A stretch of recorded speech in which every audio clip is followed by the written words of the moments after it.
You guys figured it out. We figured it out. Figured it out. Millions of dollars in defense, in offense. They figured out, because you know why? They got street smart. And they figured out what Dirty Higgins did.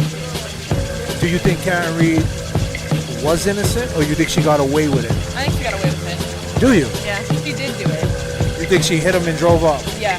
And you think 11 people left the house that night and no one seen his body in the snow? Exactly. I think she got in an argument with him. She was having an affair. I think everybody's lying. No, she did do it. No, she did do it. Yeah. No, she did do it. I think everybody's lying. Yeah. All right, well, I appreciate your time. And what's your name? Chloe. Chloe. What? Chloe. Her name is Chloe. God damn, I can't make this up. Chloe looked like the dog, Chloe? The one that bit him. You know the dog? Yeah, the dog's name was Chloe. Yeah, the dog's name was Chloe. Yes. I'm not the dog. I'm not the dog. I didn't mean it like that, though, sweetie. I just thought it was crazy. You got to admit that's kind of funny. Yeah, no, I appreciate it. Enjoy the rest of your weekend, Thank okay, you, girl? you too. Thank you. I appreciate your time.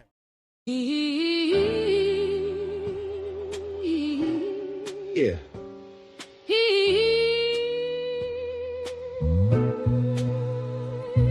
Yo.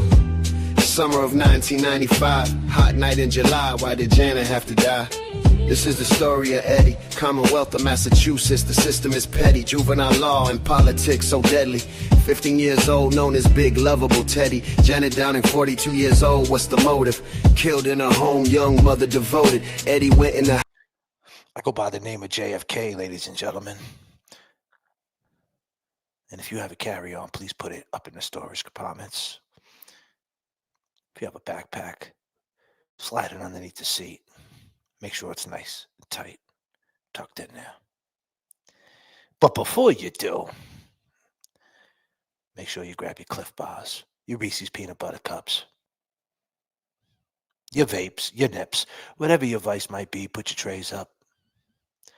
Because I'm about to take you up to 39,000 feet. Populate them goals. We got goals in different area codes, and let's get the conversation moving. And remember, turbulence in the chat keeps the plane rocking. It was the summer of 1995. This is the verdict. We have footage of the verdict, the day, 1997. We have the trial, the actual footage. Thank you to Paula, who sent me the footage, converted it to MP4. The year was 1995. Tonight, the year was 1997, 2 years after this all went down. Would you believe it? House, the door was open. She was on the kitchen floor laying there frozen. Eddie claims this was not what he planned to see. A man with a mask grabbed him. Be quiet. I will kill your whole family. Eddie left the house, ran up the street. Around the corner, washed up in the bathroom at Burger King. Janet was stabbed multiple times. Rest in peace. It was a gruesome murder scene. I agree. Eddie went to his work, said he got jumped, but never said a thing. What? About Janet lying there lifeless. His friend's mother from across the street. Shh. He was in the house. But Janet had a brother-in-law she kicked out for selling drugs.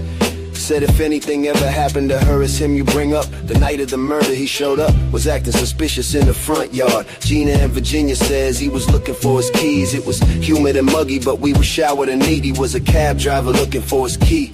Looking for a key to one of the cabs in the fleet. Yes. How did he know something happened on that street? Eddie says he is innocent, and the cab driver did it. Who do you believe? Believe. DNA under Janet's fingernail unidentified. Who do you believe? Come on, come on. This is the story of Eddie. 15 years old. Life in prison. This is the story of Janet, life taken and stolen. For no reason. It was the summer. July 1995. Do you all remember? 30 years ago, why she have to die? 15 years old, locked in a cage of murder that he always denied. Let's go. Summer of 95. Life goes by. Welcome to the stream. Long gamers, Welcome to the stream, long gamers. peace and love. Peace and love. La la la. Let's take them back. Let's take it back.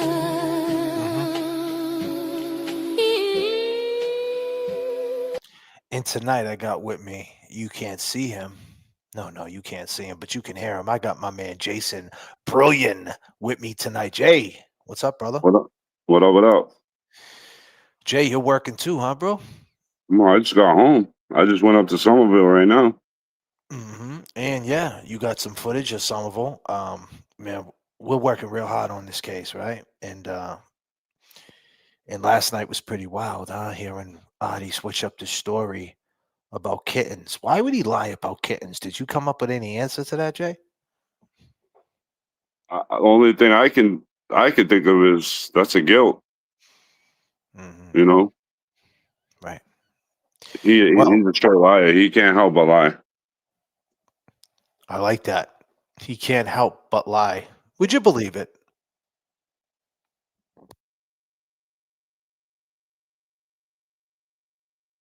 He can't help but lie.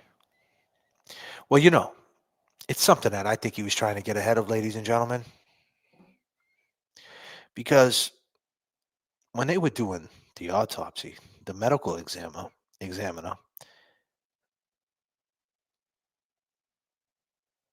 they didn't know who had the cat. Eddie didn't have a cat. The Downing family didn't have a cat. But yet, there was cat hair, feline hair on Janet Downing. And if you Google cat hair on a person in a homicide case, it could be transferred from one person to another. Was he trying to get ahead of it when he jumped on this stream to talk about it? Is that what he was trying to do? He was trying to say, hey, I was getting the cat. Did he get kicked out the house back in March of 1995 because of a cat? Maybe she was like, don't bring a cat in here. I have a dog. He talked about a cat. He never mentioned a dog. And then he turned around and he said that the most wildest shit any of us ever seen. He said, He went in for dog food. He went in for dog food. He said, laugh out loud. He said, sucker, duck up, all in your face. It was dog food. He said that at first. Then he fixed it. He rewrote the comment and said, I said the cats because I wanted to see how you guys would run with it. Wow, now we're playing games. He's testing us, Jay? He don't want to test us. I want to see if you guys would run with it and see how you really are. He wanted to see how we really are. I went in for dog food. That's it. Yeah, I know you're going to say I'm lying, but whatever. So wait a minute. We all know, based on the reports, that the CPAC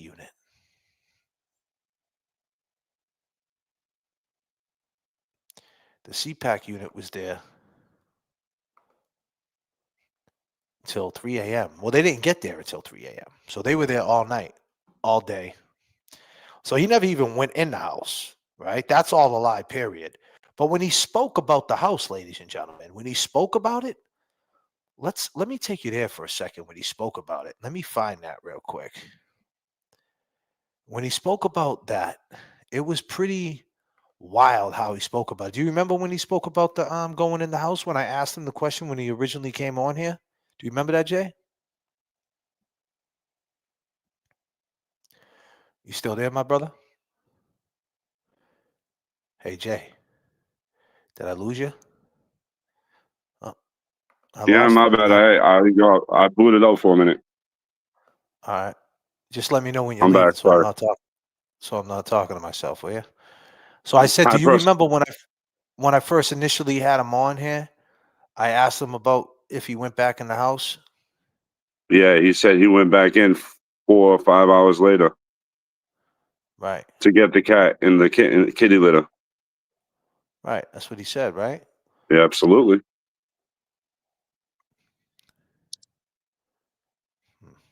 What the hell is it? I thought I had it pulled up. Sorry, guys. Give me a second.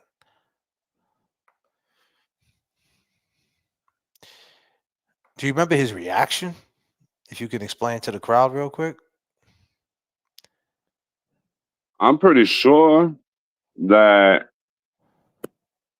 he told you and started crying that he wouldn't want anybody to see what he saw in that house.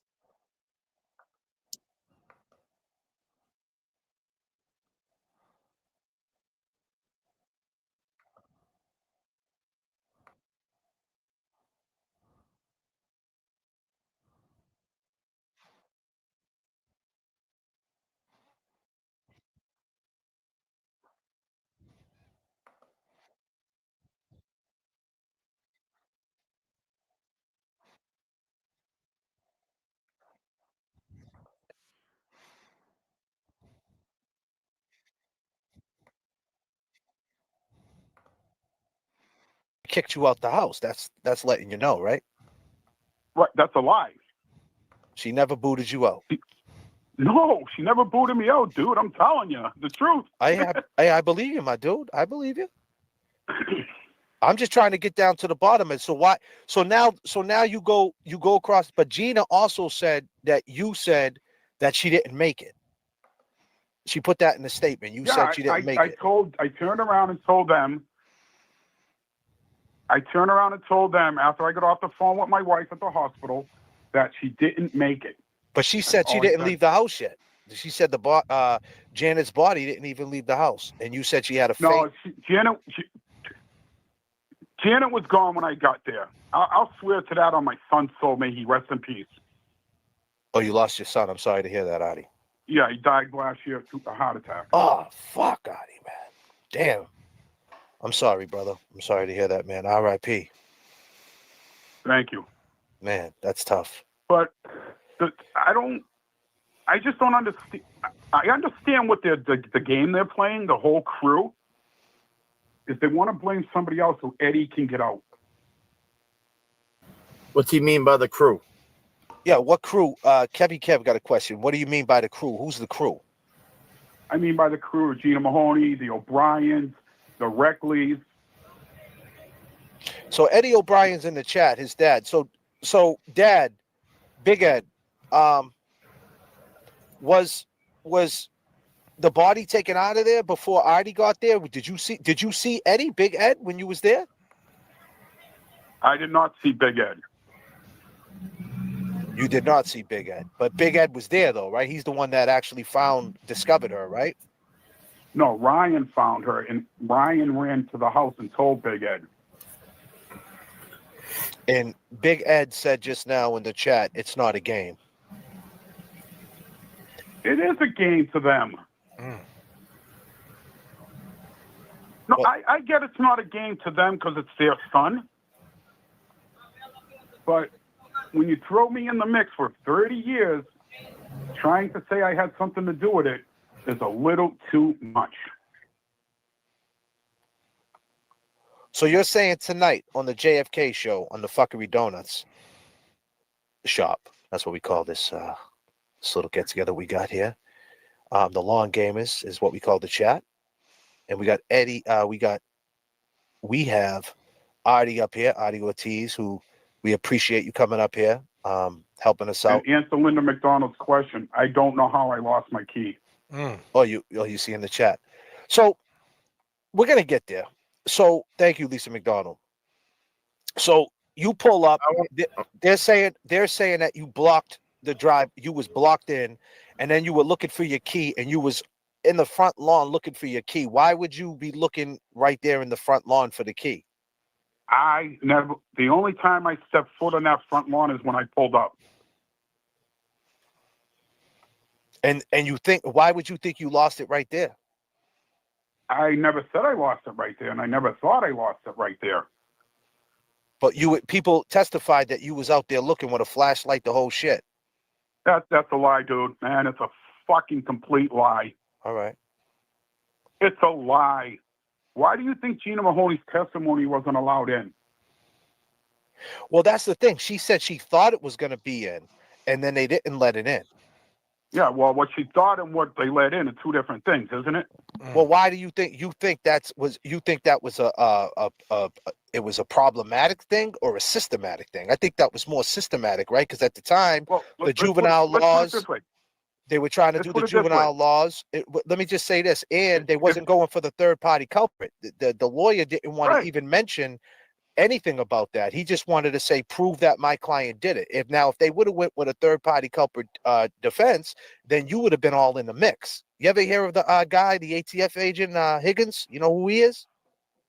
I have no clue. Yeah, well, you might want to Google him because that's what it's the Karen Reed case. It's kind of similar, the parallel of a third party defense. Someone else did it. They can compare. They can compare the cases all they want. I know. Oh, Jesus. No, I'm not trying to get you upset. I'm just saying, like, could be the reason why Gina's testimony didn't get brought in, not because she was full of shit. Because it was hearsay. It was hearsay in the court of law. Well, she still was a witness, though. She still was there on the stairs, and you also said you was there, though. You went to her house. Did you use her phone? Is that true? I did. Who'd you Yeah, call? that's true. I used her phone. Who'd you call, if you don't mind me asking? I called my wife at the Mass General through the emergency room. All right. So now she says she testified that it was a hot, humid night. Do you remember that night? Do you have any insight on that night? Let me, Go ahead. Say what you want to say. Let me back this up a second. Go ahead, Adi. Go ahead. Gina never had the chance to testify. Everything she said is on paper and is hearsay. Yeah, but the defense could bring her in on a witness. Why not? Because everything she had to say about me was hearsay. Yeah, but she was there, though, and she was with you. So, I mean, it doesn't matter. It's still a statement. She could go up there, and that's up for the jury to decide whether they believe her or not. Well, I'm not a lawyer. I'm not a judge. I just go by what I heard. I understand. So basically, at this point, I think we were a little bit confused because basically I was telling them that they wouldn't let it in. And the reason why they wouldn't let it in because they wasn't letting the third party culprit in because of the hearsay. But they would kind of put the state of mind of Janet Downing right before she got murdered, the morning of when she hung with Gina Mahoney. So I was basically trying to tell Adi right here that it really doesn't matter. She didn't get let in. She thought she was going to be in the trial and she wasn't, but that doesn't take away the fact that she seen you looking for a key, seen you fresh and so clean, and you admitted that you seen her. So it doesn't take away the fact of the events that happened just because she wasn't let into court. On the YouTube presentation, it doesn't matter, Adi. It doesn't make a difference here. In court, it did. And that's one of the reasons why he got found guilty. Maybe if they would have let her in and his lawyer, Eddie O'Brien Jr.'s lawyer, didn't fumble the bag, so to speak, and had the timeline of events right, they would have let the presence of mind, state of mind, whatever how you want to call it, in, and we would have heard from Gina talking about what she said that morning when she was drinking her Dunkin' Donuts regular small coffee, smoking cigarettes, talking about you. Maybe they would have let that in, but they didn't. Would you believe it? But it doesn't matter here because we know it happened. You knew it. You know it happened. That's why you're yapping. Is Ed O'Brien saying it was 10 degrees that night? Well, we have a lawyer in the chat. Her name is Nan Gallagher. She said it's not hearsay. It's not hearsay. Thank you, Dan. Well, okay, I'm just letting you. I don't know. I'm not going to combat that. Okay? The defense had me on their witness list. They had their chance to question me, but they never called me. Wow. And that's a problem. Because for some reason they didn't want to go with that defense. They went in a different direction. And that's what I think his appeal, I think now I have to mute you, Kevy Kev. It's too loud over there. That's the reason why I think that's why he's trying to appeal it. Because he's saying that. People asking, why did I shower? Jeez, I didn't know I showered before I got there. So you showered before you got there? No, absolutely not. So why did Gina say when you walked up, you looked like you were so fresh and so clean? She said you smelled like Obsession and all that. She said you were smelling real good. I was driving a taxi cab and I kept it fresh. And I had the AC on all night. Yeah, of course you did. Of course you did. You had Adi. the AC on. So that's why I look fresh. I didn't look sweaty. Artie, I so was never I'm sweaty. trying to understand this taxi cab that you were driving though. Let's keep it real. So what was the taxi you drove for? What was the company? Green cab. So you drove for the piece of shit green cab, the ones you used to sit in front of the Assembly Mall, the Assembly Square Mall? Yeah, the one that, yeah. And you mean to tell me them shit boxes back then, they used to blow fucking smoke because the head gasket was blown, right? It was running on like 4 cylinders, right? You mean to tell me them fucking things had AC? I'll tell you, some of the shit boxes they had probably didn't, but I had AC that Oh, night. wait a minute. Some of the shit boxes. Yeah, I'm telling you. Did you hear any of my lives prior to this? Did you, Ed? Adi? Any of your what? Live streams? Have you watched me? Did you watch any of Live my stream. videos prior to this? Like 1 and 2 of this little series I got going on by any chance? Did you No, watch it? I actually found it today. So you never seen it? No, never heard you. Never heard of you. That's a lie. But you definitely was in a car with the AC, huh? Absolutely, 100%. So you walked out this what year was the car, you think? What, like a 81, 78? No, 95 was probably in the 92, 93. A 92 what? I believe it was a Dodge. A Dodge what though? In 92. So listen, he's trying to say in 1995, right? He's trying to say in 1995, he was driving a 1992. So that's like saying that in 2025 you're driving a 2023. That's a brand new fucking car. That's a brand new car. In my world, a 3-year-old car is brand new. Shit, a 10-year-old car in my world is pretty fucking new. My name ain't Nan. I can't buy a fleet, but Nan's old school. She likes the old school. Shout out Nan. Shout out Nan. Nan, what up, girl? But damn, 3 years is a brand new car. It's a baby. So you're driving a brand new car and you don't remember the brand new cab you drove? That doesn't show. And then you said it was a Dodge, but then you said in the chat it was a Crown Vic. So you don't remember the car? And you were looking for the key. So that whole night you were looking for the key, and I'm sure you told everybody it was a Dodge key. It was a Ford key, right? You don't remember that part? You know why you don't remember that part? Because you were probably driving a shitbox that night that didn't have AC. Is that the reason, Adi? It really didn't have AC? Is that what's going on here? Is that what's happening here? Adi? Tell me, Adi. Let me know. All right? Give me a call. I'm trying to figure out what type of Dodge they had back then. Well, could have been a Chrysler car. You sure it wasn't a fucking Dodge Valari? One of those Aries K cars, No, man. no, it wasn't that. That's the old number 42 years ago. Oh, that was the old 42. The old 42. Yeah, years ago. Years ago. So they changed up 42 To a newer car, yeah. from Florida. Yeah, they get them all from Florida. Jerry Shaley and Company. Jerry Shea and Company. Nice. Now I have a question. Maybe you can ask him. Who told his wife? Who told your wife? Kevy Kev wants to know. Who told my wife what happened? Yeah. No, my dispatcher didn't tell her. I didn't tell her. I assume she got a call from somebody else in the family to get to the hospital while I was at Janet. No, let's be clear. Your wife What did he just say? wife is Janet's sister, right? Rewind that. Rewind. What did he just Correct. say? Okay. What did he just say right there? What did you So just when say? he got there, No, let's be clear. Your wife. My dispatcher didn't tell her. I didn't tell her. I assume she got a call from somebody else in the family to get to the hospital while I was at Janet. No, let's be her clear. dad Your and wife. her mom- Your wife is Janet's sister, right? Correct. Okay. so when he got there, she was already gone. Yeah. So when you pulled up, Janet was already gone. She was already gone. There was no ambulance there. There was no ambulance there, and you weren't blocked in. No. You could just leave. No, I could have just backed up Hamlet Street a little bit and did a 3-point turn. No problem. No. Everybody was on Boston Street. How long was you a taxi driver for, if you don't mind me asking? Well, then, I started it off when I was about 19 off and on. So at that point, you had a good 20 piece in, right? No, No, I was 10 over 10 years. 10 Excuse me. old, Yeah, 10 years. What am I 25. saying? 10 years. Yeah. Maybe 10 years.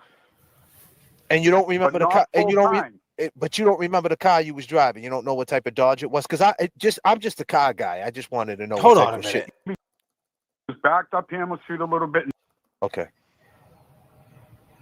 So when he got there, she was already gone? Family to get to the hospital while I was at Janet. Tell her. I didn't tell her. I assume she got a call from somebody else in the family to get to the hospital while I was at Janet. Tell her.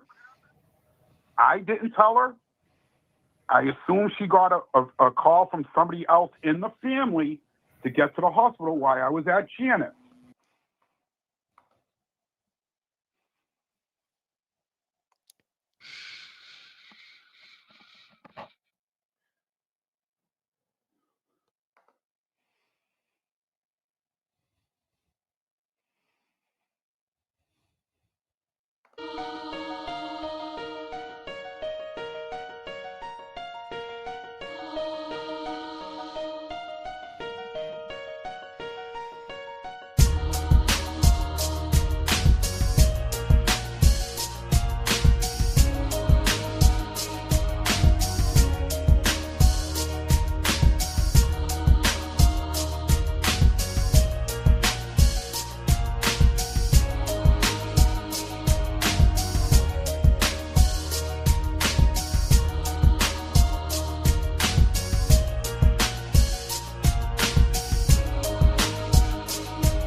You stopped at the Peter Pan bus station to call your wife.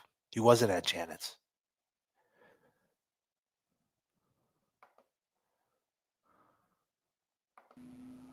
No, let's. No, didn't tell her. I assume she got a call from somebody else in the family to get to the hospital while I was at Janet. She got a call to go to the hospital while you was at Janet's. Well, she was on her way to. Well, if you would have called her at Peter Pan, then she would have went to the hospital immediately, right? Because you didn't make it there yet. So, like, I don't know. That's really not making any sense at all. At all.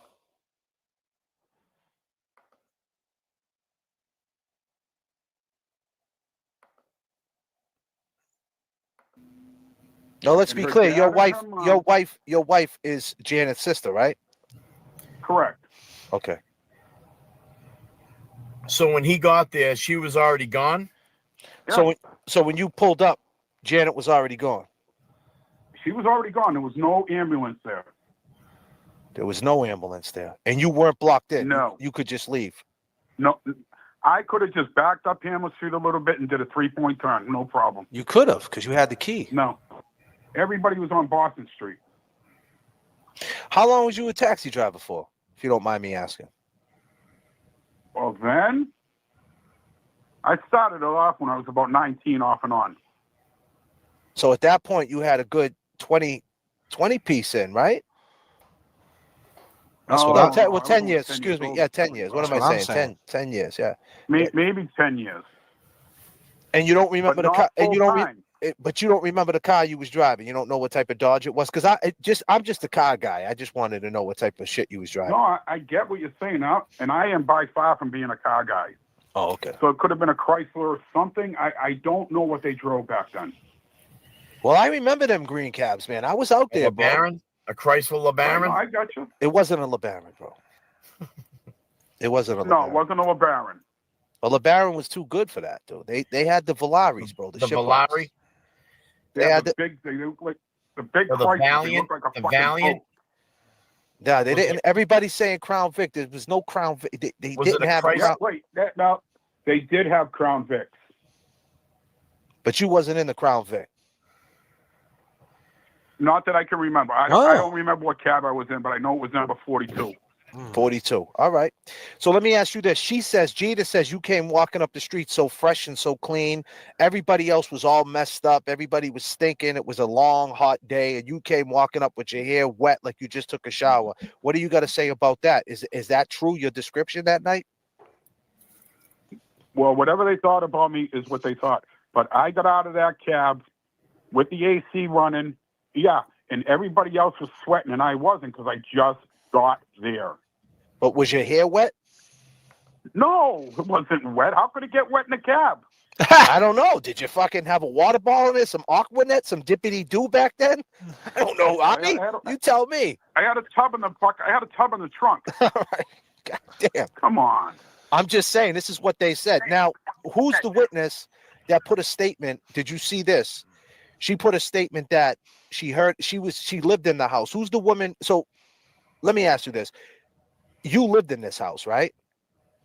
I did. It was a duplex, by the way. Yeah, exactly. That's what I'm trying to get to. So you lived where in this house?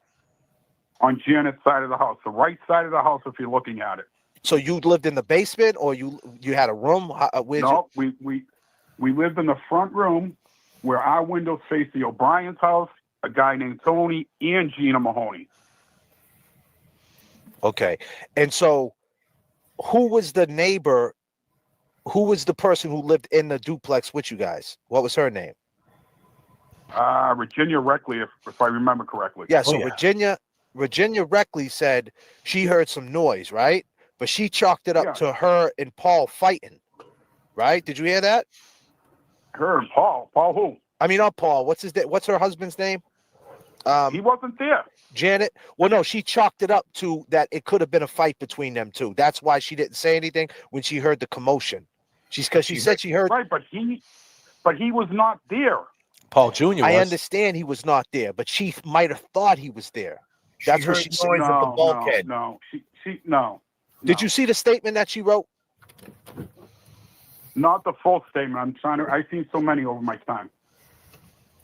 So basically what she said was she heard some noise, but she didn't report it because she thought there might have been an argument between her and her husband.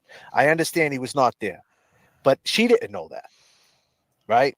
But she also said she was doing dishes, and she said there was no water pressure, and she said that Right, usually that he was washing himself off in the sink. Oh. and he was washing himself off in the sink. Yeah, because there was blood found in the sink. Yes, he was. Now, did he have now he had a white t-shirt on? Everybody testified he had the same white t-shirt on. It had no blood. Now, did you go back in the house after it was all said and done and see like what it looked like, the aftermath of this shit? Here we go. I went in about 4 or 5 hours after to get the kitty litter box and the kitten. That was it. And what I seen, to this day, I don't wish anyone to see what I saw. I really don't. I'm sorry, buddy. They allowed him in there 4 hours afterwards, huh? You said 4 hours after they allowed you in there? Approximately, yes, to get the pet stuff. Oh, he did mention it. To this day, He slipped up with the dog. 4 or 5 hours after to get the kitty. Yes, he was.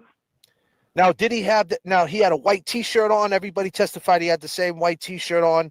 It had no blood. Now, did you go back in the house after it was all said and done and see like what it looked like, the aftermath of this shit?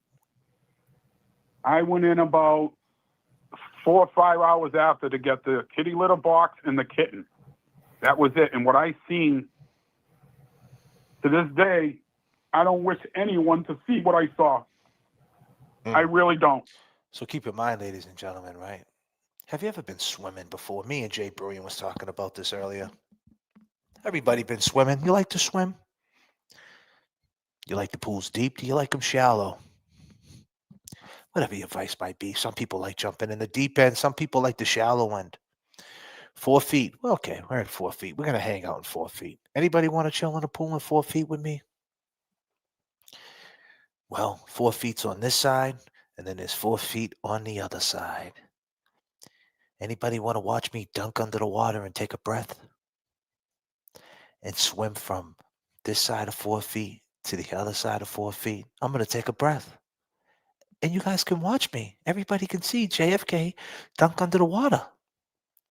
And I can swim under the water to the other side of 4 feet, all in one breath. Would you believe it? Just like this guy, Adi, all in the same breath as he's lying to us. He starts fake crying about Janet Downing on what he's seen. The kitten. That was it. And what I seen, to this day, I don't wish anyone to see what I saw. So you're lying, Adi. You're fucking lying to us right there in the same breath. In the same breath, you're lying. And in that same breath, you start fake crying about Janet. But you see, you never went in the house. The fuck are you lying for? In the same breath, you're under the water, 4 feet to the other side, the same breath. Would you believe it? Adi.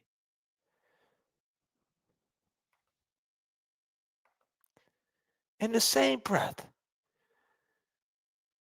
In the same breath, my dude. You didn't even come up for air for that lie. You know, they say that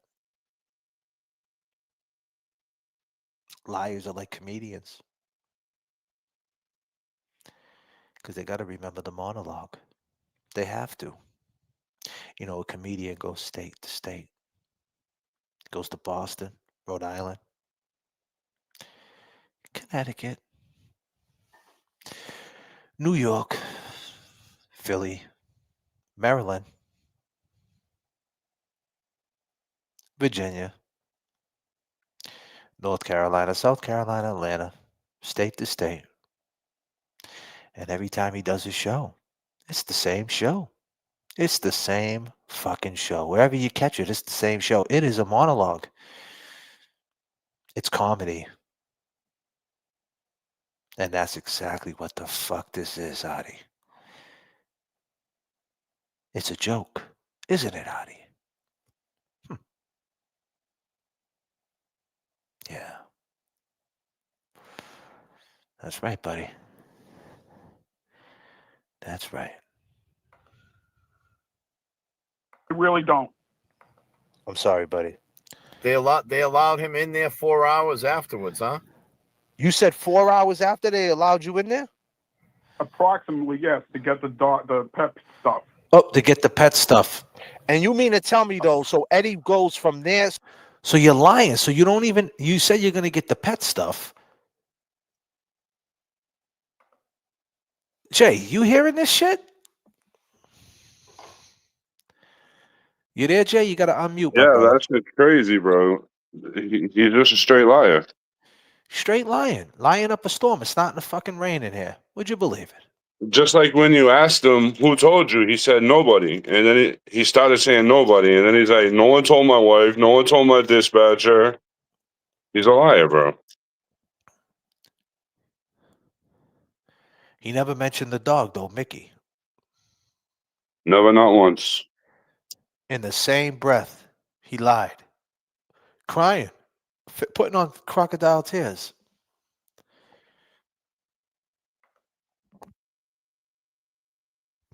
Let's take we got gifted 5 JFK membership, Mitch. We got Becky coming through. Goals in different area codes. We got Marty McFly. What up? Cynthia. Happy Sunday. Buckle up. Thank you, Cynthia. Cheryl Reed, $5. He has always denied Eddie a true long gamer. Yeah, he definitely has. Of course, Freebird gifted 20 JFK memberships. Holy shit, Freebird, man. That's some serious turbulence. Yeah. Yeah. Yeah.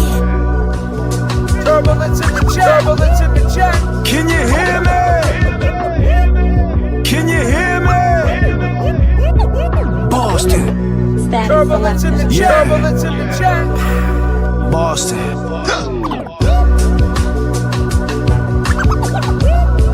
Can you hear me?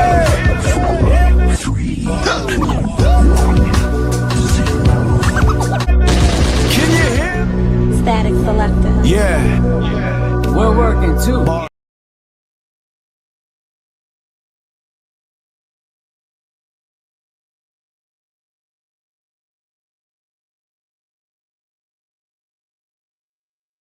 Yo, you can't make this shit up. Excuse me.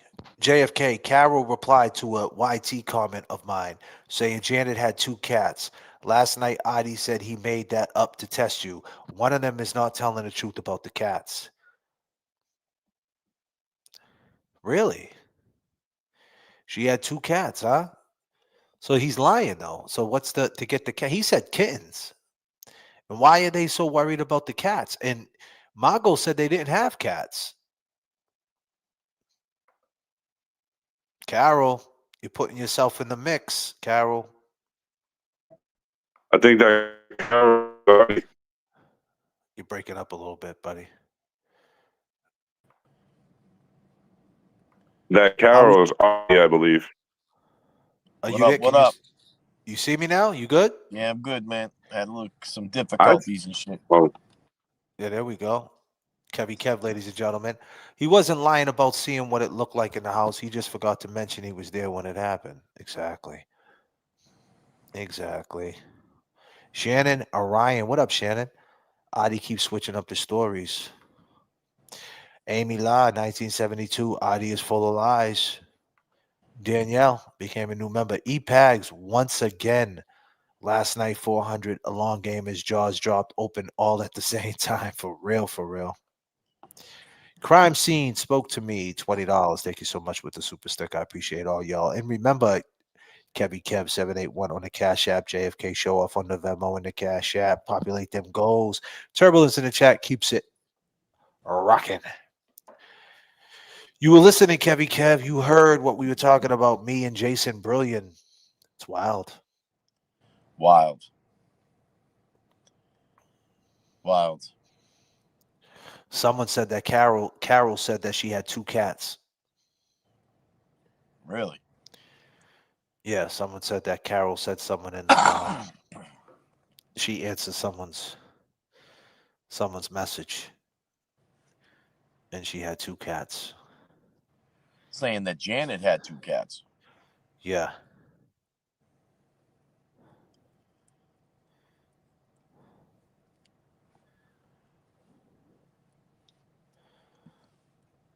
Yep.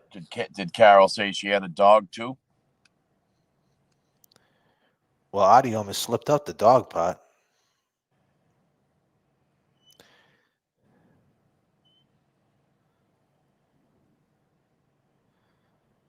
Did you hear that, Pot?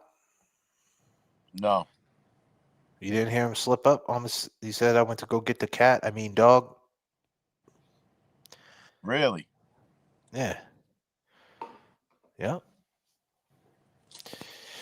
Ladies and gentlemen.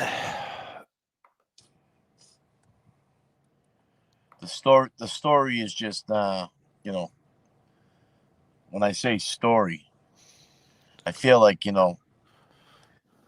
someone's making a story up. So how did Adi and his wife find out about Janet? He's saying Carrie Ann said it. Now he said Carrie Ann said it. A couple of lives later, he said it was Carrie Ann. But Carrie Ann didn't live there. So how the hell would Carrie Ann know? I don't know. We'll keep digging, right? We're going to find out. Like we always do. Free Eddie, R.I.P. Janet. Wasn't there a cat here found on? Yes.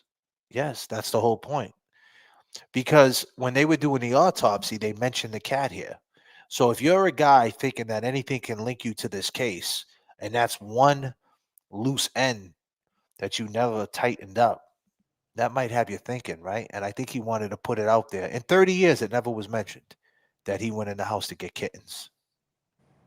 In 30 years. But he mentioned it now. Would you believe it? Take a second to hit the like, please, peeps. It's free and really helps the channel. Thank you. Thank you so much, Free Kelsey. Got a $20 sticker coming in. Sally, super sticker. Thank you, Sally. Appreciate you, girl. We got 286 six people on board.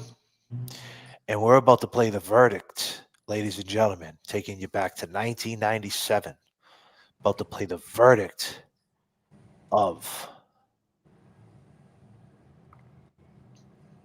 Eddie O'Brien, Cambridge Superior Court.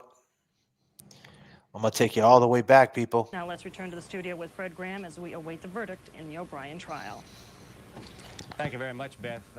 While we were receiving that report from Beth Karras, the defendant in the case, Eddie O'Brien Jr., was brought in under heavy guard. The judge is now entering the courtroom. Apparently, we're about to hear the verdict, and so we go live into that courtroom. All right, as you no doubt have heard by now, there was a jury in this case, rather a verdict in this case by the jury. And so I want to take this opportunity now just to caution you about any outbursts of any kind. This has been a very difficult case.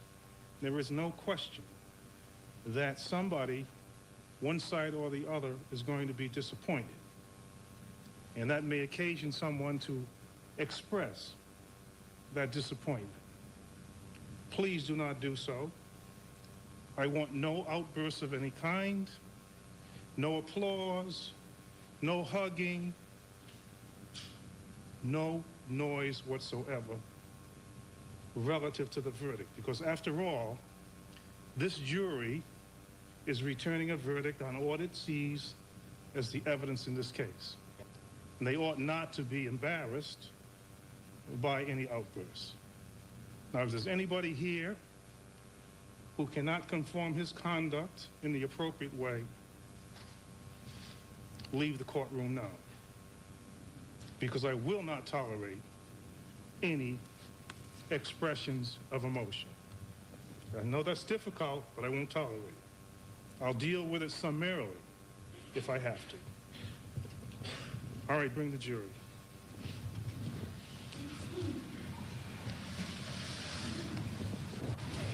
And that admonition by Judge James McDaniel, the camera a moment ago did drift over to the spectator area. We could see, for instance, the father, Ed O'Brien Sr., who was sitting there, appeared to have a rosary in his hand and moving his lips as if in prayer. There's no question, but the emotions and the suspense is built up to a very tight pitch. And you can just see there from the very somber appearance of the people who were sitting there in the courtroom that there was should issue the warning he did. We'll listen now. Mr. Foreman, is the jury agreed upon its verdict? Yes, ma'am. Would you hand it to the court officer, please, sir?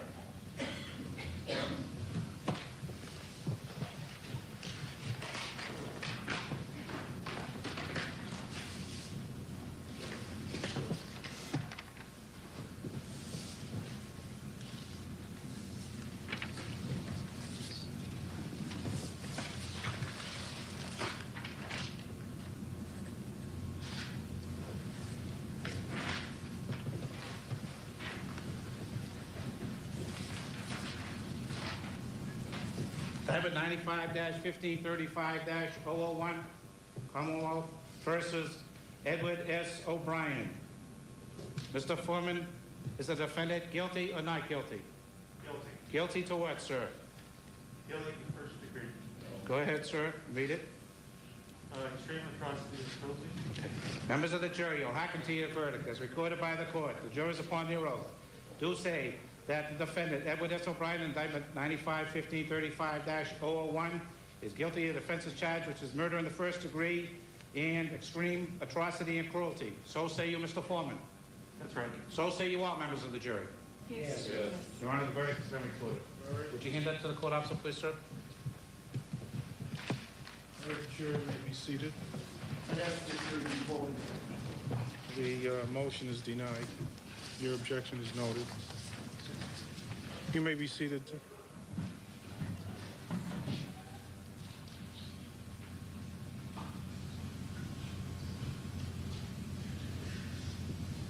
All right, Mr. Foreman, members of the jury, and this includes the alternate jurors as well, even though you did not participate in deliberations.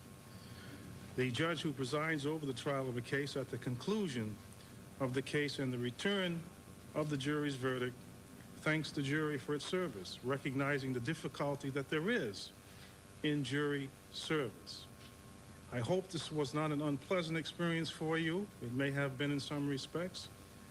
In any event, I hope it was at least educational. You're about to return now to your private lives. You've been admonished right along not to discuss this case with anybody. I no longer can tell you not to discuss the case with anybody.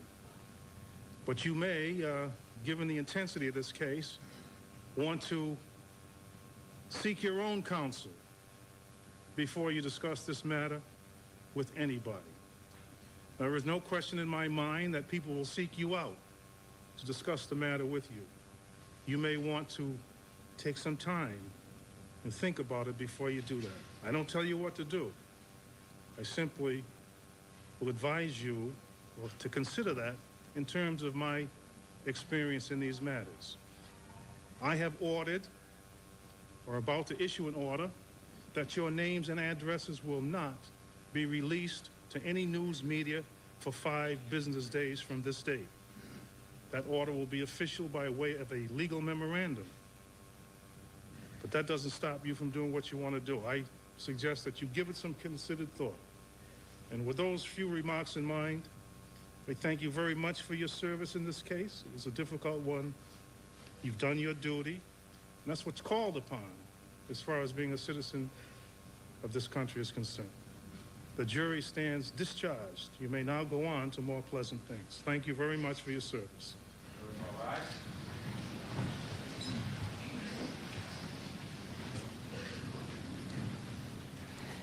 And there was no show of emotion from the defendant, Eddie O'Brien, that we could observe from this vantage point. Obviously, as you saw, his father displayed considerable emotion, but we heard no outburst. We heard no sound at all, as the judge had ordered. You now may we'll be listen. Seated, please. Mr. Riley. Riley, Commonwealth moves for sentencing. All right. Okay. Any remarks, Mr. George? Your Honor, I realize that the sentence in this case is mandatory, but I'm asking that you not send this boy to Walpole, somewhere else. I know it's a mandatory sentence.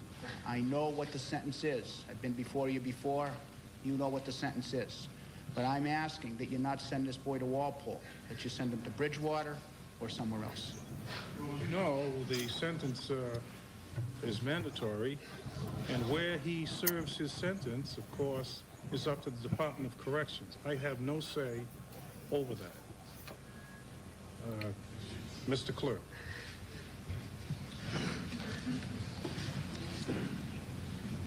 Impose the mandatory sentence. Mr. O'Brien, please stand, sir. 95-15-35-001, Edward S. O'Brien, you'll hearken to the sentence. The court has awarded against you, the court having duly considered your offense, orders you be punished by confinement in the Massachusetts Correctional Institution for a term of life. You have the right to appeal the appeals court of the Commonwealth. This must be done within 30 days of the guilty verdict. You also have the right to appeal within 10 days the appellate division of this court from the sentence imposed this day. Please, Your Honor, you could send him to Bridgewater for an evaluation period before he goes to Walpole. Mandatory life sentence. Custody, Mr. Officer.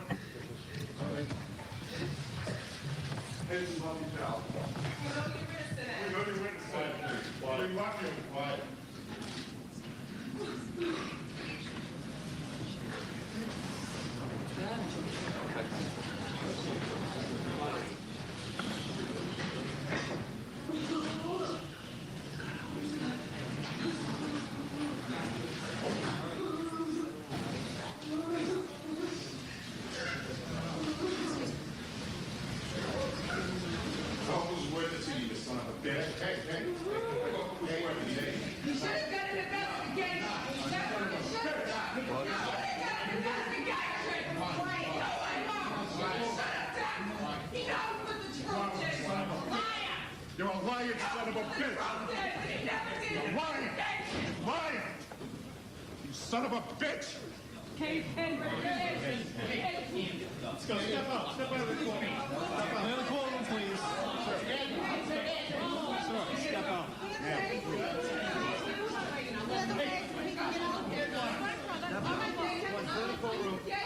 Get your hands up. You want out.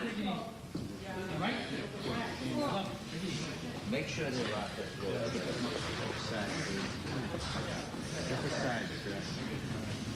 Touch me. You let everybody lie here. You go all the time in the house and you must come down the stairs. They have a dog.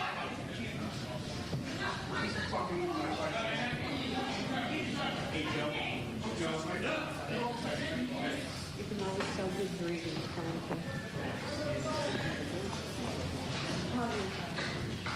Oh, I'm sorry. Hey,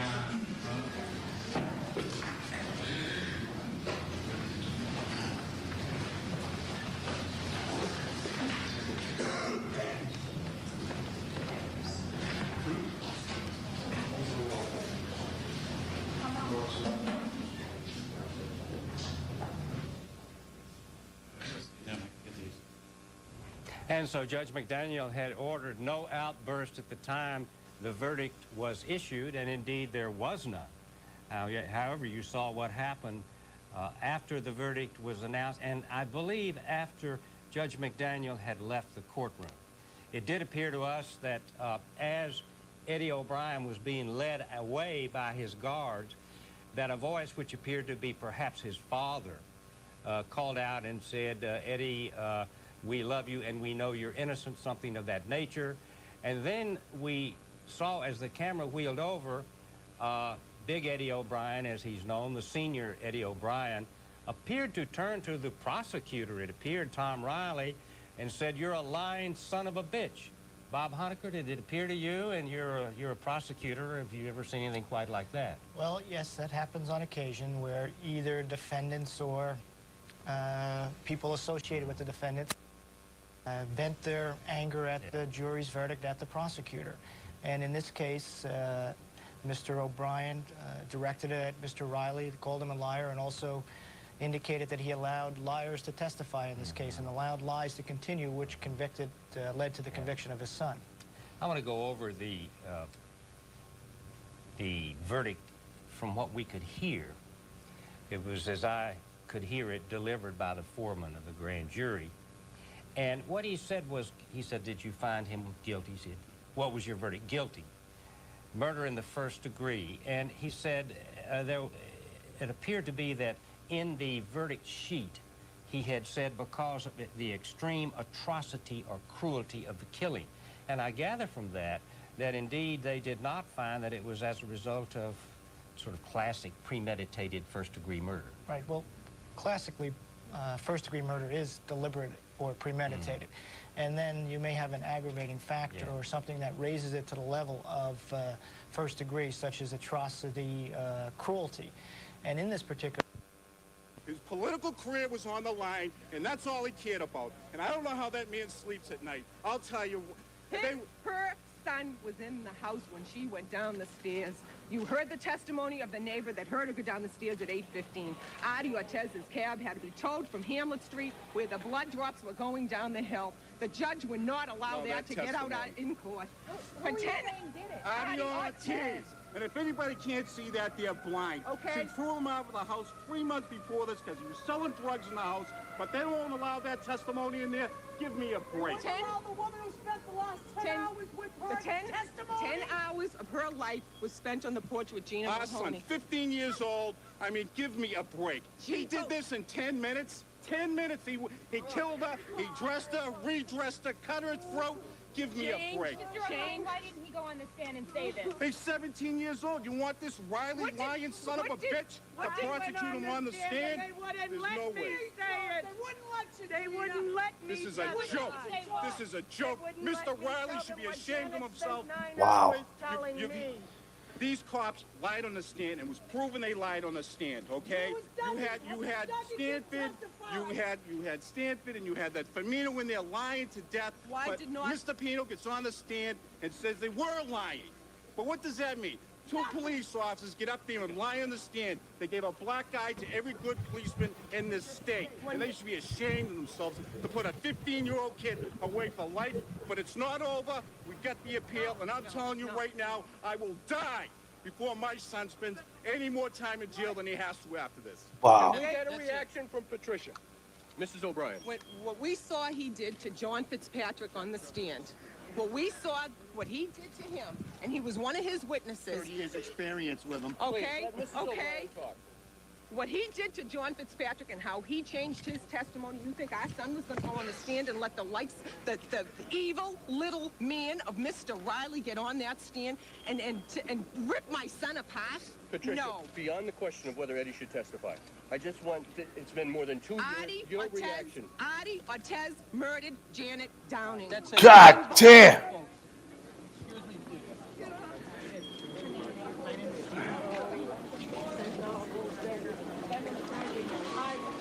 Down from day one.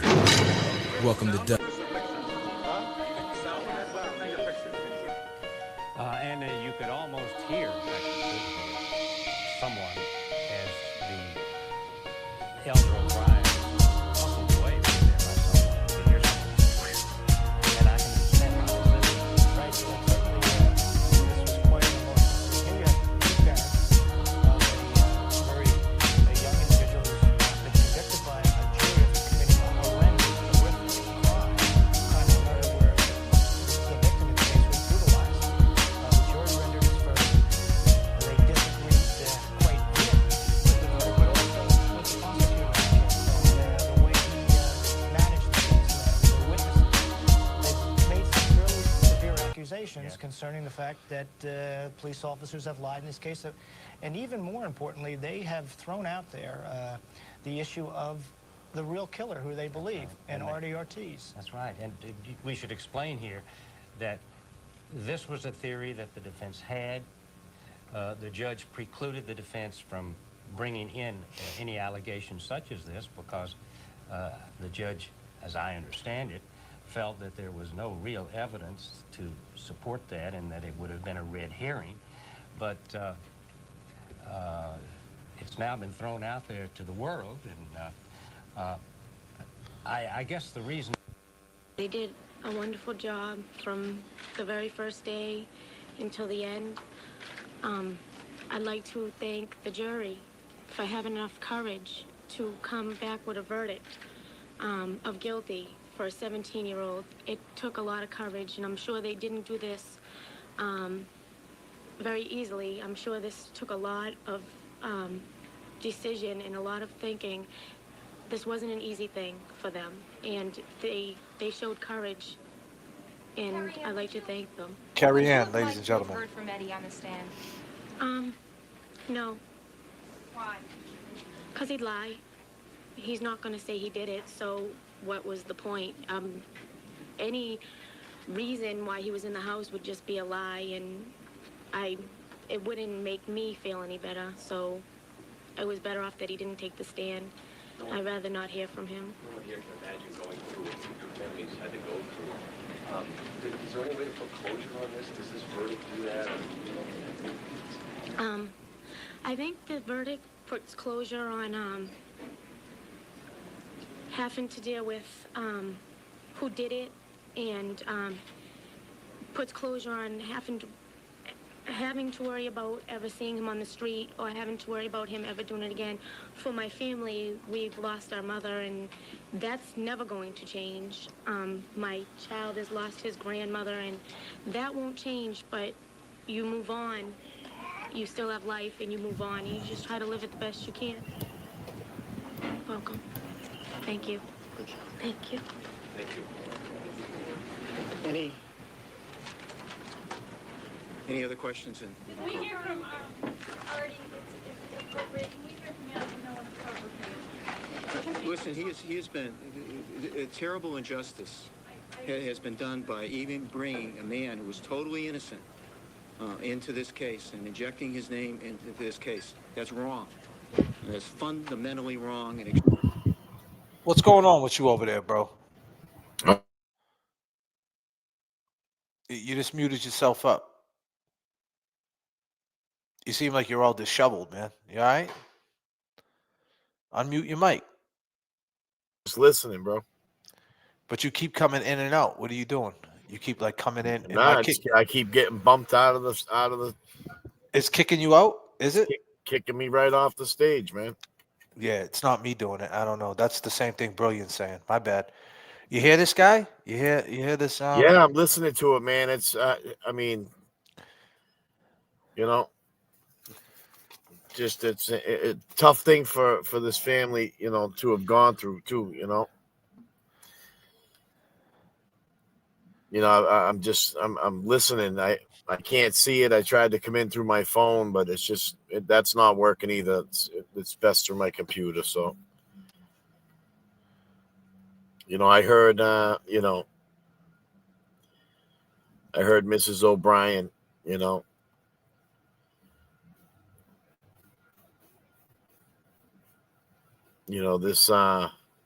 this DA, man, he had an agenda, man, I'll tell you. I've been going over these notes.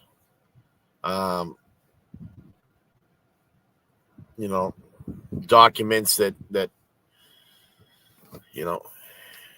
Eddie's probably obtained over the past 4 years. And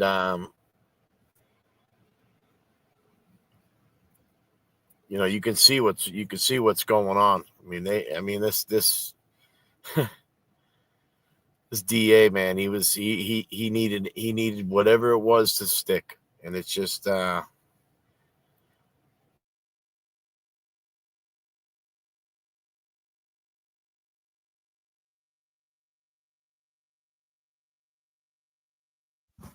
losing them. We're losing them, ladies and gentlemen. We're losing them. Make sure Artie's not cutting his internet.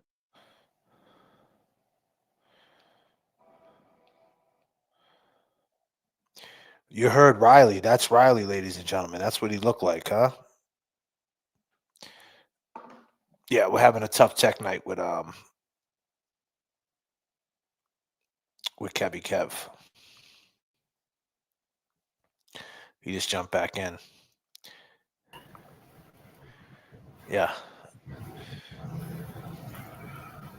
It's hot out here for a player, huh? Yeah. You all right, bro? Can you see me? Can you hear me? I can't see you, but I can hear you. All right, so you heard Riley. You heard Riley. Riley said that this wrong for bringing Adi's name up. So Riley, what do you got to say about him lying about cats 30 years later? Riley, are you watching, Mr. Riley? I go by the name of J.F.K. That's Kevy Kev. He can't see me right now. Jay Kevy Brilliant, he's here. Jay Brilliant, you here, brother? I am here. We got a question for you, Mr. Riley. 30 years later,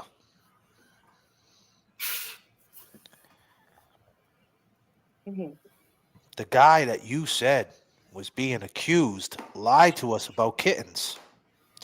Do you remember when you went over your notes, Mr. Riley, and you had all these notes about how you were going to do the setup and all these different things and what was the best way to prosecute this case and how you're going to put it together, frame it up, window of opportunity, because you had a window of opportunity, right? The frame up window of opportunity. I said that before.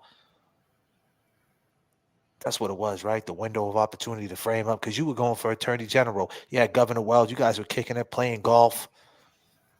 Back then, there was no coyotes like they were now, huh? They weren't infested in the streets, the yotes. But now there's yotes everywhere. There's even human coyotes. There was no yotes back then, but there were human coyotes back then. And you were one of them, Mr. Riley, because you're a fucking opportunist, ain't you, buddy? You're waiting for that girl to walk her little Shih Tzu and let her fumble her little Starbucks. She had what, the praline? The hot praline? It's Christmas time. She got the praline. She fumbled it with her little Shih Tzu. She didn't notice the coyote to the left of her. And that coyote took that opportunity. It took that little fucking Shih Tzu for a jog in its mouth. Now that Shih Tzu's gone. Opportunist. That's what they do, and that's what you did. You took this opportunity, because you're an opportunist, to lock this dude up. Is that what you did? Because you said that it was a shame of us bringing up Adi. You wouldn't let the third party culprit in. You said it was just hearsay, but obviously it's not. 30 years later, Adi's all over the internet. I mean, he's all over the place. Where are you? Where are you, Mr. Riley? You're a lawyer now. You're still trying cases, I'm sure. You made a lot of money in your career. What are you, like 70 years old now? Time goes by fast, huh, Mr. Riley? It's a fucking Father Time is undefeated, my dude. I get it. But you know what? You were wrong. Because the guy you're saying that's innocent lied to us about kittens. And when you went over that autopsy report and that medical examiner report. That's right. Do you remember there was cat hairs? Well. White feline cat hairs. Yeah. White ones. Yeah. Did you know that? Oh, he knows that. But did you know that, see you later. Nice talking to you, Kevy Kev. I'm happy you could be here, buddy. Kevy Kev got to go steal someone's router or something. How am I doing? Am I looking all right out there, people? Am I staggering? How am I looking? He's 83 now. Wow. And he don't like to answer emails. And he doesn't like to answer emails.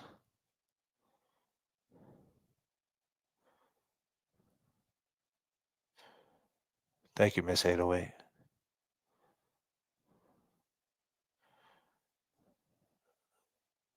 So fresh and so clean like Adi. Would you believe it? Well, here's the thing. I'm in my studio. Would you believe it? J.F.K. I'm in the bunker. But, you know, I'll tell you this. That when you looked at them reports, you knew that Eddie didn't have a cat. Janet didn't have a cat. The question is where the cat hairs come from. Adi mentioned a cat 30 years later. So was he the wrong guy? I don't know, Mr. Riley. Just a question. And extremely unfair to him. There's absolutely no indication, no item of evidence, anything that would point in that direction. So, it's just terribly unfair. Pardon?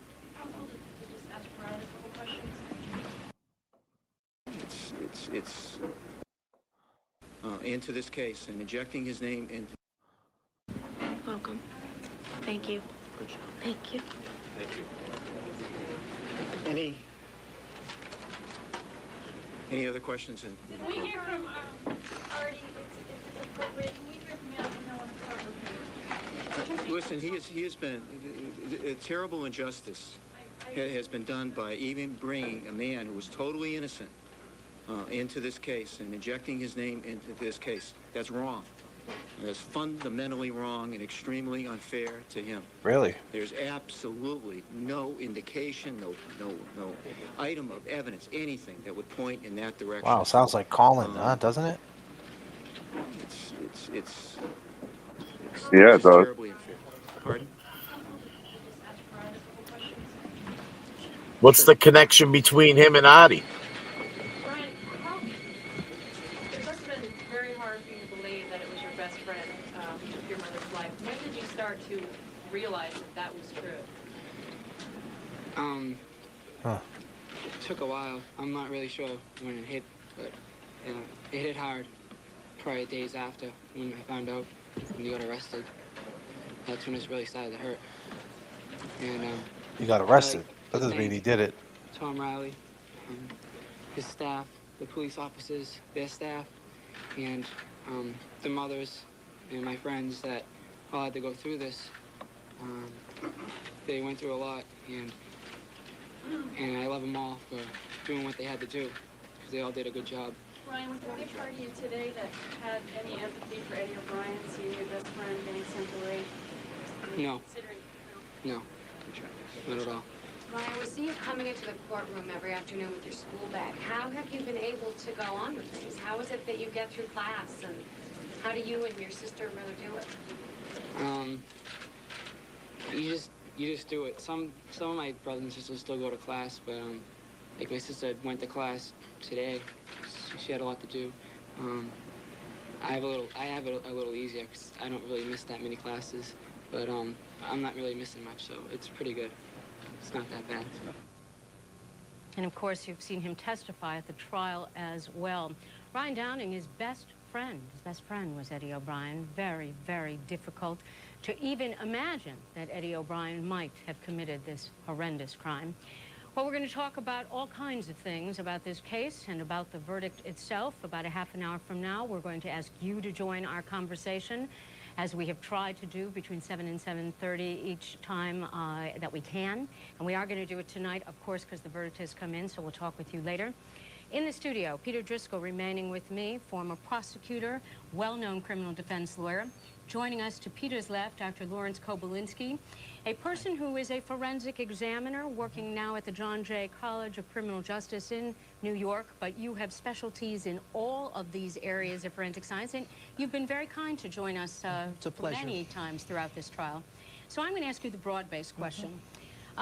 Peter Driscoll started with me today. Tom Riley echoes it. He says, look, Bob George had theories. Tom Riley had facts. And the biggest facts that he...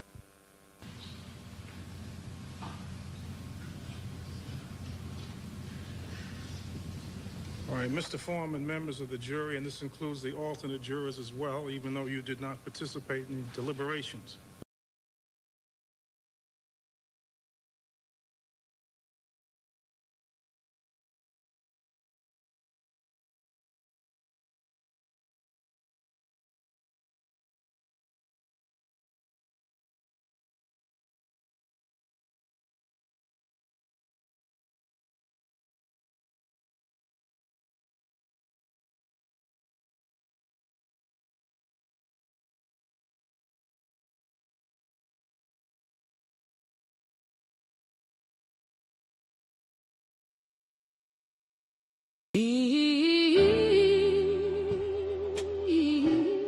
Yeah.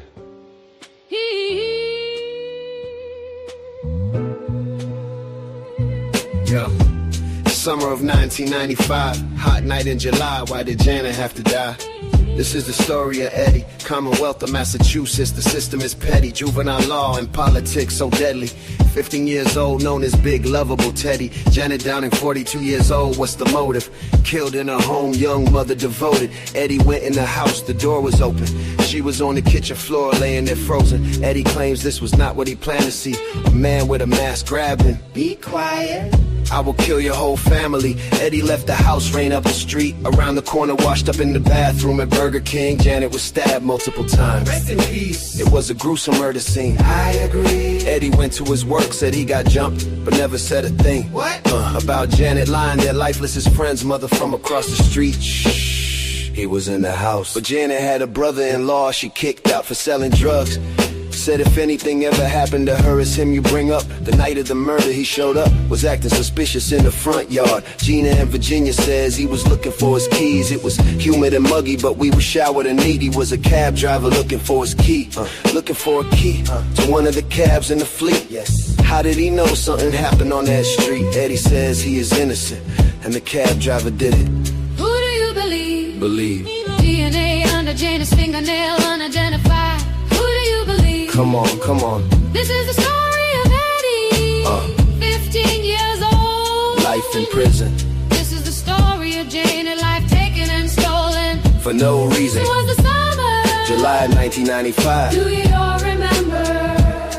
30 years ago, why she have to die? 15 years old, locked in a cage of murder that he always denied. Let's go. Summer of 95. Life goes by. Welcome to the stream, long gamers. Yo.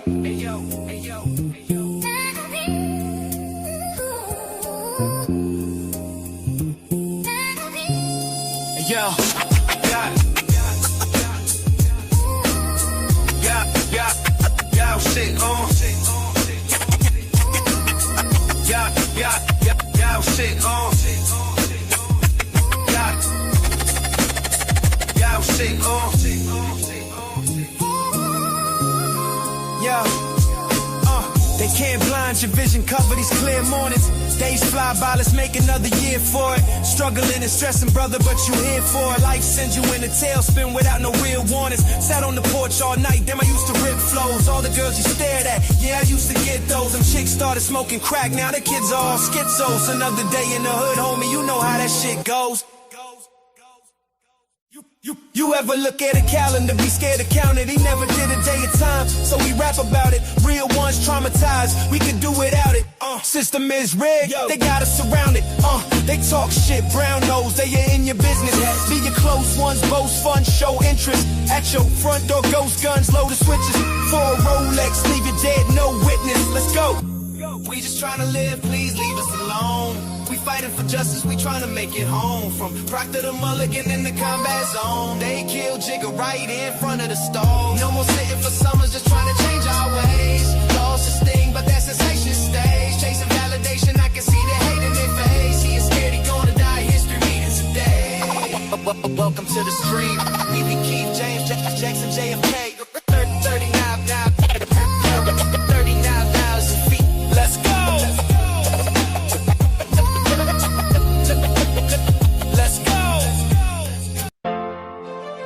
Yeah, now we throwing down, but I had to do this set out here.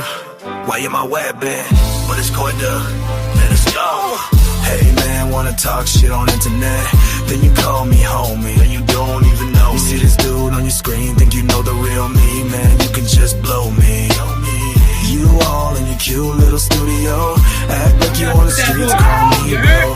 Wanna be some big YouTube star while I'm keeping it real. Hell man, I'm here in my car, fighting the fight, doing it every night. Fight fiction with fact, we ain't pulling no curtain back. Think it's all about us, no man is bigger. Tell you right now, it's all about Jigga. Fighting the fight, doing it every night. Fight fiction with fact, we ain't pulling no curtain back. Think it's all about us, no man is bigger. Tell you right now, it's all about Jigga. Someone's hurt your feelings, man. Well, at least you could feel, man. Jigga got his life snuffed out, you know. There were 7 of them po-po. He was just walking, man. Was having a spell. Didn't know what was happening, man. Couldn't even yell. Put him on. Yo, that was a rough day in my life, bro. Yeah, that's definitely a rough day for sure. Crazy for you, Jay. Yeah, and we still have no answers for Jigga, and I just want to say R.I.P. Francis Jigalotti. It's all the same, man. Whether it's Kelsey, whether it's Francis, Karen, Marquise, and then 30 years ago, Eddie O'Brien. It's the same shit. You hear the DAs, you hear the way they talk, you hear the political push. It's all the same shit. So when people say, hey, you haven't said, if people are wondering why we haven't spoke on Jigga, we speak on Jigga all the time. We play the video as much as we can. We're here. We haven't heard anything. They haven't said anything. Brado's working the case. This is what happens when you have qualified immunity. I would urge everybody, when the standouts are posted in the Francis Jigalotti group, I would urge everybody to go populate the standouts. You've seen what you've seen, ladies and gentlemen, with Francis. You've seen what you've seen with Karen Reed, and you know what you heard Adi lying. But here's a crazy take. The person that was smoking weed with Adi the night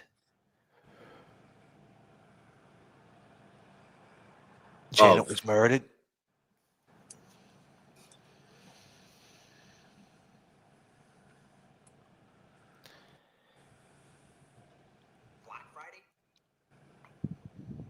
Would you believe who her best friend was? You guys want to know who her best friend was? Do you guys want to know? If you want to know, let me know. Take a guess. Throw those ones up, people. You want to know?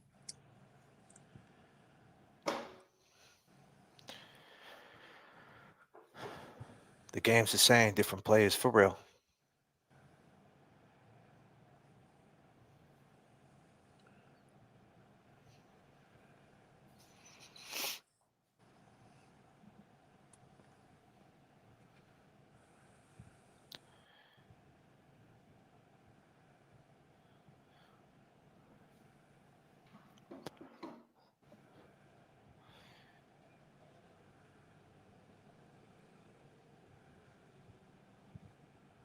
One of Janet's daughters, yes, is Danny.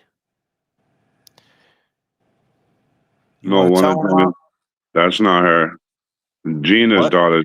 I mean, yeah, Gina's yeah, yeah. daughter Excuse is me. Danny. Gina's daughter. My bad. I said the name wrong.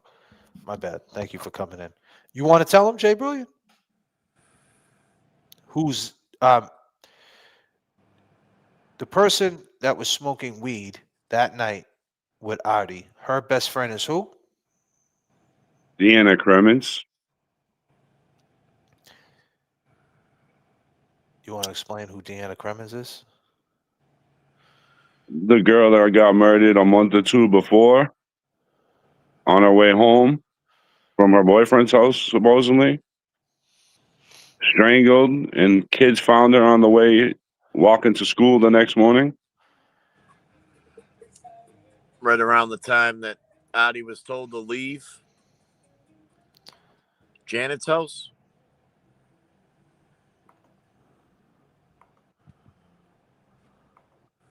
I mean, come on. Talking March.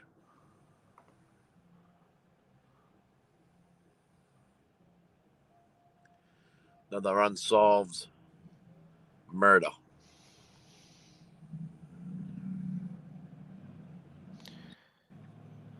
Going back 3 decades. And there was some political turbulence in that case, too. Give me a second, guys. No, you know what? I'm not even going to do that.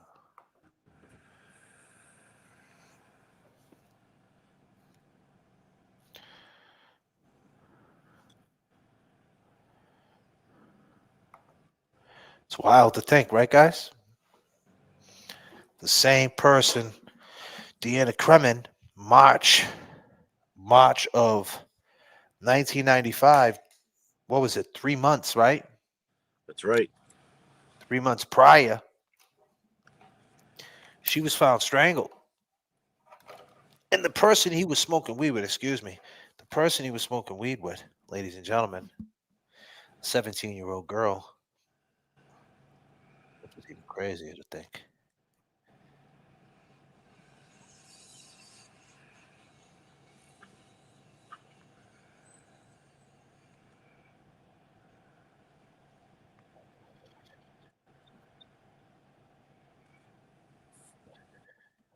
The tentacles run deep. Tentacles run pretty deep, no? They do. They run pretty deep. Would you believe it? Would you believe it?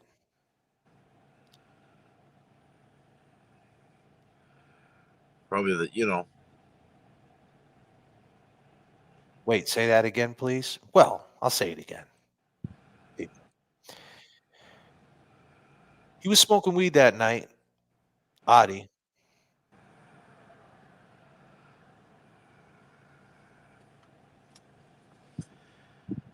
Next door.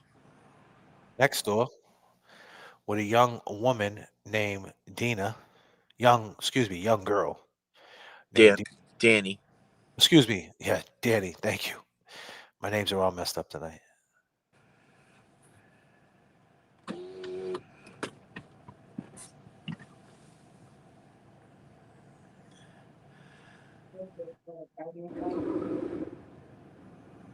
With Danny.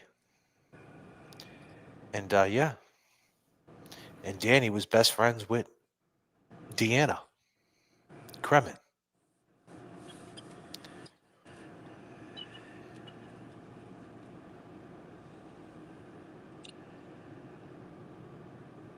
How crazy is that? It's crazy. You know?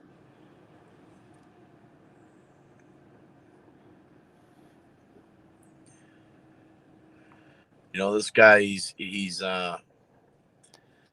tapped into a younger crowd. Um,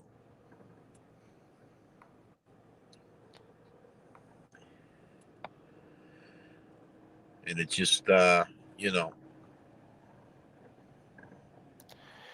let's talk about that. I like that. That's sexual obsession. That's how they intro the trial. Let me tell you something. That was all over the place in the system, that he was a sexual predator, even though she wasn't raped or nothing like that. But in the system, all the kids thought that he raped, it was a rape case, basically how they said it. And if they would have believed it, he would have been in big trouble up there. Especially hitting that yacht in Walpole. They all watched it. It was in the papers every day. They might have not watched it on court TV, but it was in the papers for sure, for sure.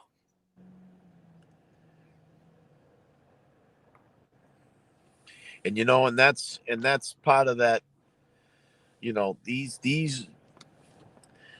These notes by the DA.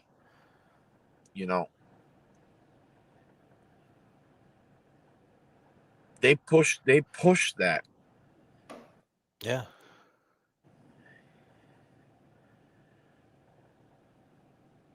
That is what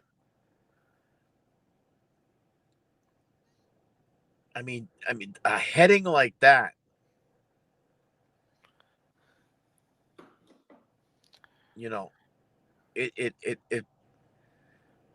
It populates. I mean, it affects the public eye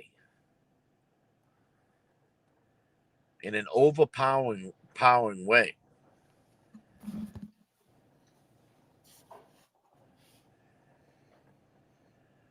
Right. I mean, this whole situation is pretty wild, man. He was screaming Adi right from the. It's sad that he doesn't want to scream it anymore because defamation suits and things like that. But they had their third party culprit from the jump. They've been saying it's Adi ever since then. And Adi can't sleep at night, right? Because Adi's been holding this in.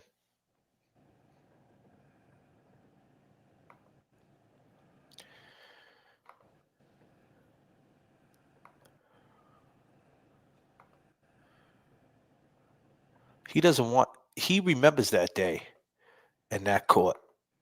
He remembers outside that courthouse. And he doesn't want to relive that. He doesn't want that to happen again. He doesn't want them to have a chance to do exactly what they did again. And so this is where, can you agree to this? You don't have to. But right. So Eddie goes to Burger King, right? So you say he washed himself off in the sink. He goes to Burger King, and then he goes to the Union Square where allegedly he gets into a fight. And then he goes to the place where he worked, the corner store. What was it, Midnight Variety or something like that in Union Square? Yeah. Am I correct? Yeah. But he's got there. But he's got no blood on him. It was also in court papers that he was seen in a neighbor's yard washing himself off with a hose and then proceeded to Union Square. You think he would have got all that blood off him? Well, after what you've seen? I'm saying after what you've seen, though. Why don't you ask his father what he looked like? I would. Hey, Dad, Mr. O'Brien.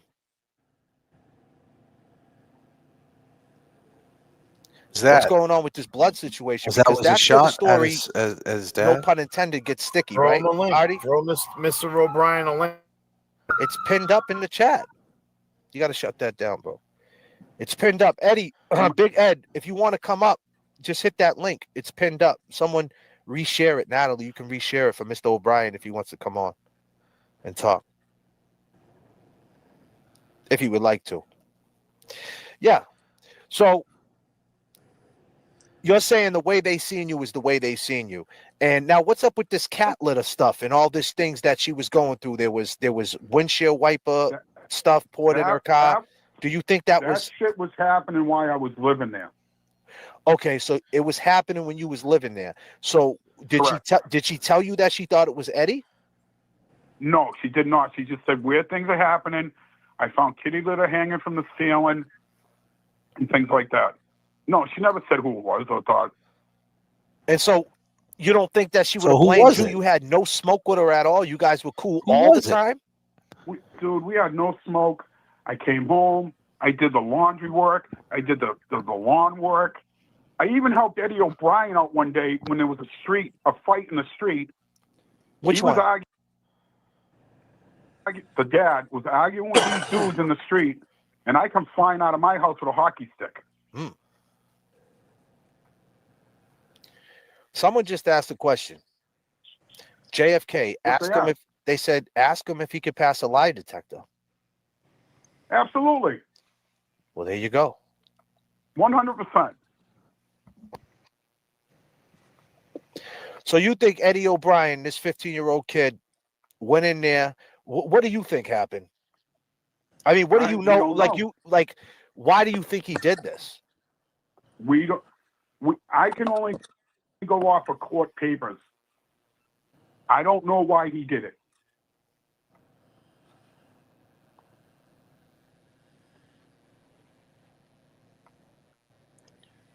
And you lived in the house at the time all these spooky things were happening.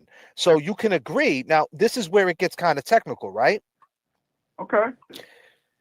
So Regina, the girl, so Gina and Regina, if that's her name, Regina, the one who lived in the duplex with you guys. Right.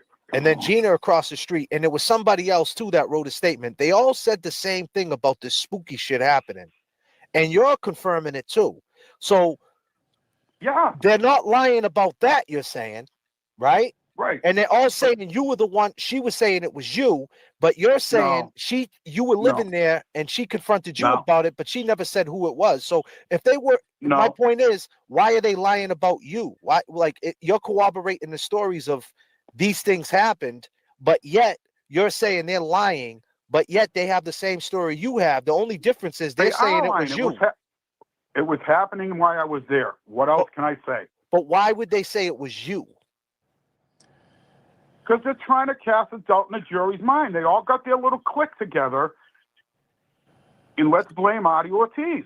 But in 1995, though, when it happens, they're already doing this story. Like at that point, let's just say this. At that point, right, it really doesn't make a difference who killed her, whether it was you, whether it was some. It does make a difference. No, but listen, what I'm saying. It does make a difference. No, what I'm saying is she's dead, and that's their friend. So why would they want to try to save Eddie O'Brien if they know he did it, and you didn't do it, and you didn't say these spooky things to make them say that? Now, I'm not saying you said it, but to make them think it was somebody else, they would just go with it, right? Wouldn't they? Because they would want justice for their friend, right? Why would they want to throw you in the mix? They would sacrifice their friend for Big Ed and Eddie O'Brien and them?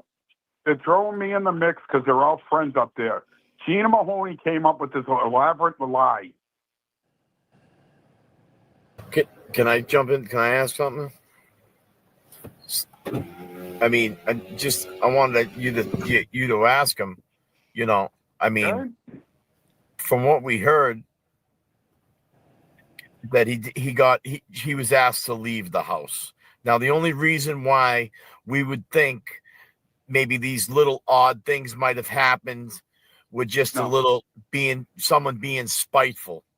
That's all. I mean, that's how we interpreted, the connection between what people have been saying. No, I have no right. I got you. I had no reason to be spiteful towards Janet. Well, I mean, it took me and my wife and my son in. And I understand that, but what you're saying is your side of the story is that you ended up getting some housing and you moved on. Did you think it was Eddie right from the jump? Right, and the thing about me, I had no clue who it was, to be honest with you. Nobody did. I just saw that Eddie O'Brien commented. Let me just say this before let me hold your thought. Go ahead. Say what you got to say. Sorry. Go ahead. Eddie O'Brien just made a comment.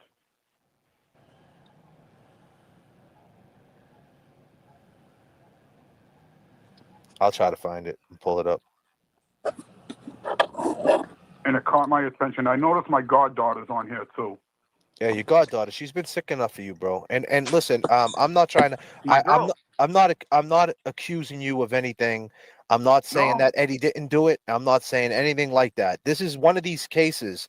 And listen, I was with Eddie back in 1999 when he was in Cambridge. He was working in the kitchen up there in Cambridge jail, and I was with him Well, I didn't, I didn't really kick it with him. You know what I mean? I just said what up to him or whatever. But he always just stuck out because he's a big dude, right? He's just like this big dude with this baby face. Yep. Like he just, And I he knew just had many that people look. that were in with him. Yeah. So it always like struck me like, wow, this kid did that, And then all of a sudden, here we are. Last year, the parole comes out, and it's just like what's going on in Massachusetts and with the Karen Reed case, Yeah, with but- Kelsey but Simmons, and all these different things. Eddie made a comment, well, his lawyer did, Margot Nash, that Eddie will never admit to a crime he did. He's never going to ask for parole. Wait a minute. So Margot's in, what's her name? Margot Nash? She's in here too? No, Margot Nash. She's not in here. Oh, okay.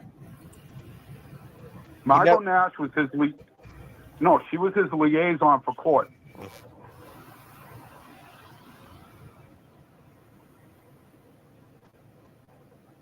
And she wrote a book, right? The Altar Boy Murders or something, right? Correct. Yes. And she's the one that muddied all this up, right? So to speak. She's the one that threw you all in it, right? I seen a couple of interviews with her.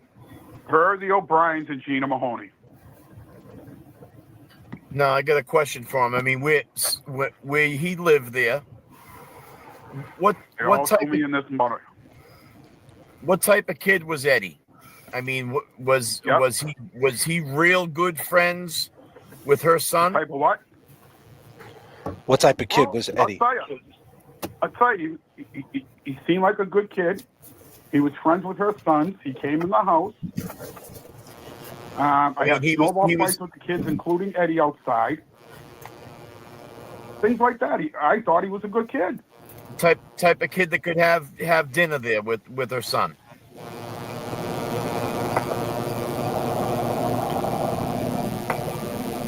Did you hear that? Yes, he was that type of kid at the time. So let me ask you this: in the first 48 hours, you know, so how long was Eddie? When did everybody stop pointing at Eddie? Like even behind the scenes, when was the rumblings that it was Eddie? Was there like some behind the scenes, like, hey, I think it was Eddie, or we know it was Eddie? No behind the scenes. We just got a call from an official that Eddie was arrested for the murder. And then we found out the details why later on. So how long after was that exactly? Do you remember? I don't know. I can't remember. No. You don't remember how long? Was it 2 weeks? Was it 2 weeks? Do you think? Or a week? Well, I think now from what I can't answer that. I don't know. So you're saying that you didn't know it was him off the bat or anything like that? Not off the bat, no. So, I knew it was him 2 or 3 days. So why would you assume that this person was covering for Eddie? He just answered no one even thought it was Eddie. He just answered it. Because when she wrote that statement, came out when she afterwards. wrote that statement in Yo, why are you 1995, lying again? I can't answer that. No. You don't remember how long? Was it 2 weeks? Was it 2 weeks? Do you think? Or a week? Well, I think now from what I Well, she lies, right? I can't answer that. I don't know. Okay. So you're saying that you didn't know it was him off the bat or anything like that? Not off the bat, no. So, I knew but it was him 2 or 3 days. So why would you assume that this person was? You just 2 or 3 days. He just said it. He just said it. Yeah, 2 or 3 days. He was careful with that. No, but that's what I'm saying. He lied. He said, I can't. I said, when did you find out it was Eddie? Was it 2 weeks? Was it 1 week? And he said, I can't answer that. And then I said, well, when did you find out? Did you hear anything behind the scenes? He goes, no, I found out 3 days later. So you did know. This is what we're talking about.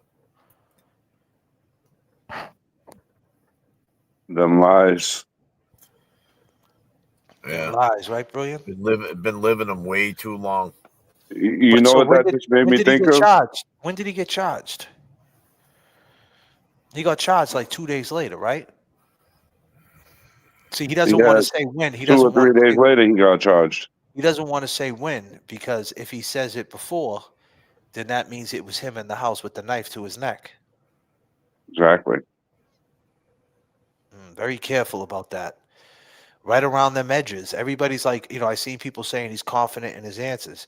Yeah, he's confident in the answers that are easy to answer. The hard question, he's very careful. And he said it so many times he believes his lies. He said, I do not know when. Dude, I pressed him on that shit. I pressed him on that. Let's go back. Listen to what I just said to him.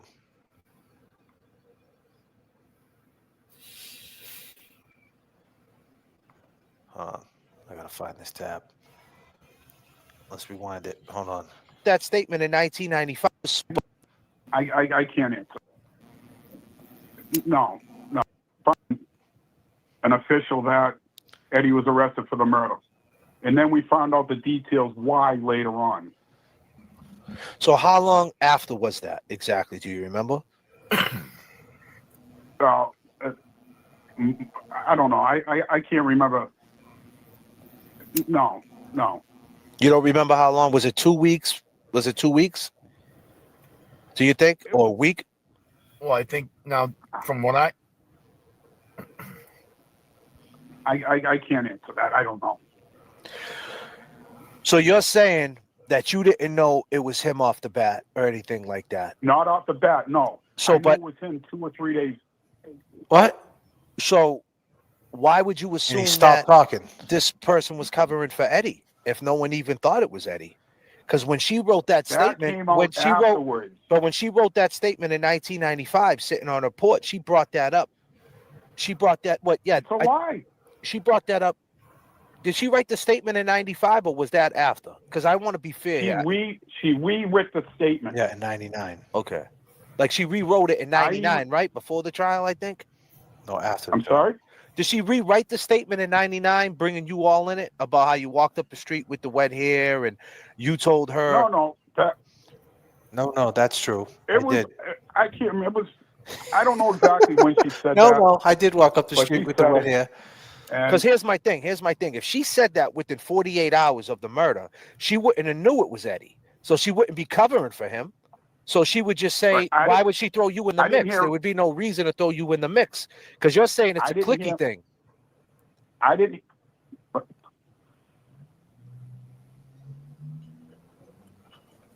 It is. They were friends with the O'Briens. They were trying But to if cast a doubt nobody, in the this is my jury's point mind. though, if she wrote a statement within 48 hours saying that. She didn't write it within 48 hours. Well, I'm asking you when. Do you know when? I don't know when she exactly wrote it.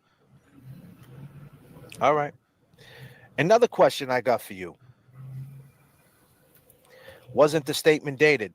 So I think Regina wrote a statement saying that you said that if the house, who said if the house, if something bad happened to her, that you told them Virginia Berkeley said that. Janet said that she wants the house to go to you.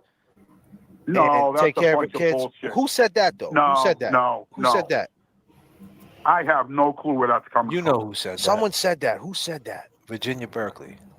Let me see. Who said that? I got it right here. Hold on. There we go, JFK. Get him. Yeah, take the keys to my car. If anything was to happen, Christine's going to tell her I love her 'cause I haven't talked to her. Who wrote that? I got that right here. So who said that? Yeah, Gina Mahoney said it. I got a question. She told him that if anything ever happened to her, she wanted him and his sister to have the car and to move back into the house to raise her. No. And where's that date on that? Dude, that's a straight up lie. I'm telling you right now. And this is a handwritten statement too. I don't care what it is. No, I'm not yelling at you, dude. No, I get it, brother. I get it. No, I'm just telling you. I mean, this is what we were reading when we were going through it. We were like, what the Yeah, fuck? it's a bunch of lies. Wow, man. Now, I mean, so Adi, if you were frequent at that, we'll add something in. I'm going to back up a minute. Go ahead, brother. Okay. Say whatever you want, man. Sure. If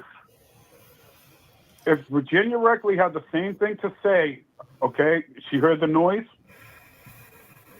but when Erin, Janet's daughter, went into the house, and she denied to Erin's face that she heard anything.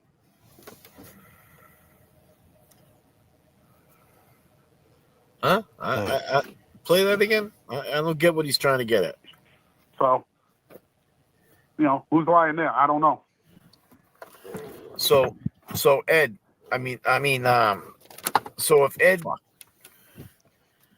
makes a statement that somebody said I could have used the garden hose. People are fucking whacked. So listen, this is the internet. People just are crazy, and I'm sure you already know, Adi.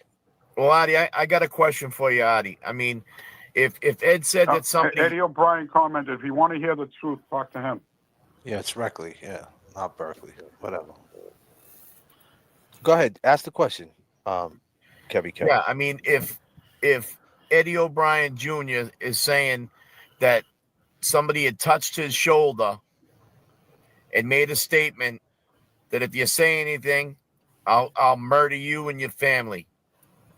Who else could be inside that house? Was there any frequent flyers? Were there any people that? Yeah, the only person you can ask that question to is Eddie, because I know nothing about it. So what about? What I'm saying is like you. Nobody else came in that house but family. Okay? So you can justify that nobody else would be, stopping by for a visit, stopping by to smoke a bone, nothing like that.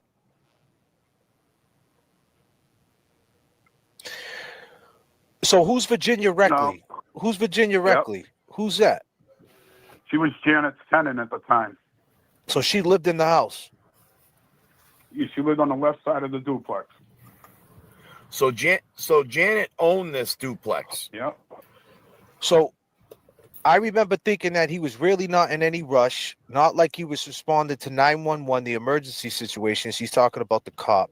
The cop pulled up. So she was there when the cops rolled up, right? And then I don't know. Was she? Yeah, she was there. And she said she told the cop to go in the house, and the cop was like being a dick. And then the cops went in there, and he kind of got upset because in her statement, she said she didn't see any blood in the kitchen, but when downstairs there was a whole bunch of blood. Yeah. So at one, she must have went up to the basement. He said that means she was in the house. What do you know about where the blood was? I just want to say, she said she didn't see any blood in the kitchen, but when downstairs there was a whole bunch of blood. Well, how do you know where the blood was, Adi? How do you know where the blood was? You didn't go in the house. You lied. You said you went in there to take kittens out. You didn't go get no kittens. The cops didn't let you on a fucking murder scene. That's all a lie. We expect you to believe that you went in the house just to get dog food now? You went from kittens just to dog food? You never went in that fucking house. So how do you know that she went in the house if she's what she's describing? How do you know she went in the house? She just described what it looked like. How did you know what it looked like? Yeah. So at one, she must have went up to the basement. Really? He said to Janet's kitchen. Oh wow. Let me. I just want to say what she said about you, so you get an idea of what they're saying about you. That kind of sounds like the way you went in. Exactly. Exactly. Let me see. Go ahead. Yep. I'm just trying to find it. I'm sorry. Just bear with me, man. Go ahead. That's crazy. So after Janet was taken in the ambulance, I saw Adi again. Let me back it up. I remember thinking that he was really not in any rush, not like Red crying. After that, let me see when she said she must have saw me. So this is November 30th, 1999. Wait. Let's rewind that. Let me back it up. I remember thinking that. So after Janet was taken in the ambulance, I saw Adi again.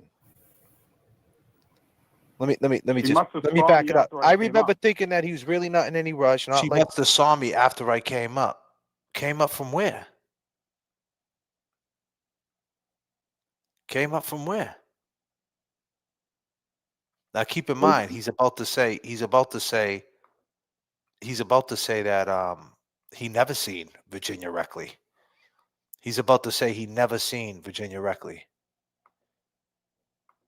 You still there, Brilliant? Yeah, I'm here. I was gonna say maybe he came from the backyard. That's what I'm saying. Why is he saying that when he came up? She must have seen me when I came up. But he's about to say he never seen Virginia. He's about to say he never seen Virginia. He never seen her. So if that, he said it never happened. All right. So I want you guys to pay attention. He says that in this next series of questions and events, he says Virginia was never there at all. It's all a lie. She's making it up. Pay attention. But he just said she must have seen me when I came up. Red crying. After that, let me see when she seen you first. So this is November 30th, 1999. Right?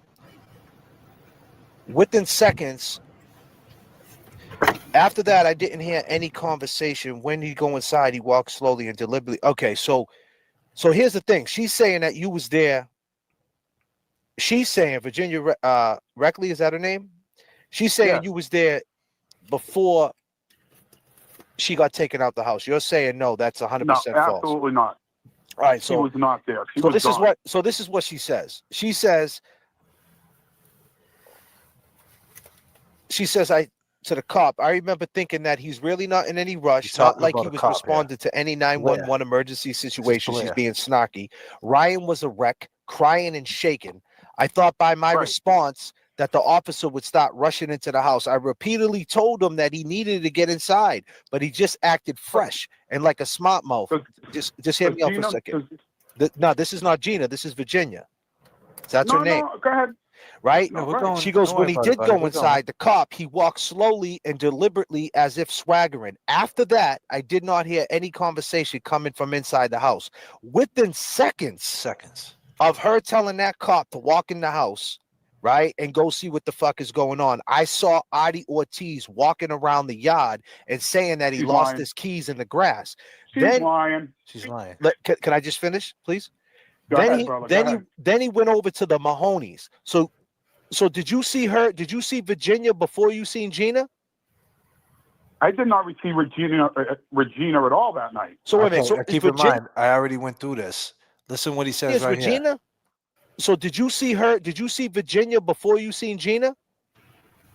I did not receive Regina at all that night. And he went over to the Mahonies. So did you see her? Did you see Virginia before you seen Gina? I did not receive Regina at all that night. So wait a minute. So is Virginia's Regina? So did you see her? Did you see Virginia before you seen Gina?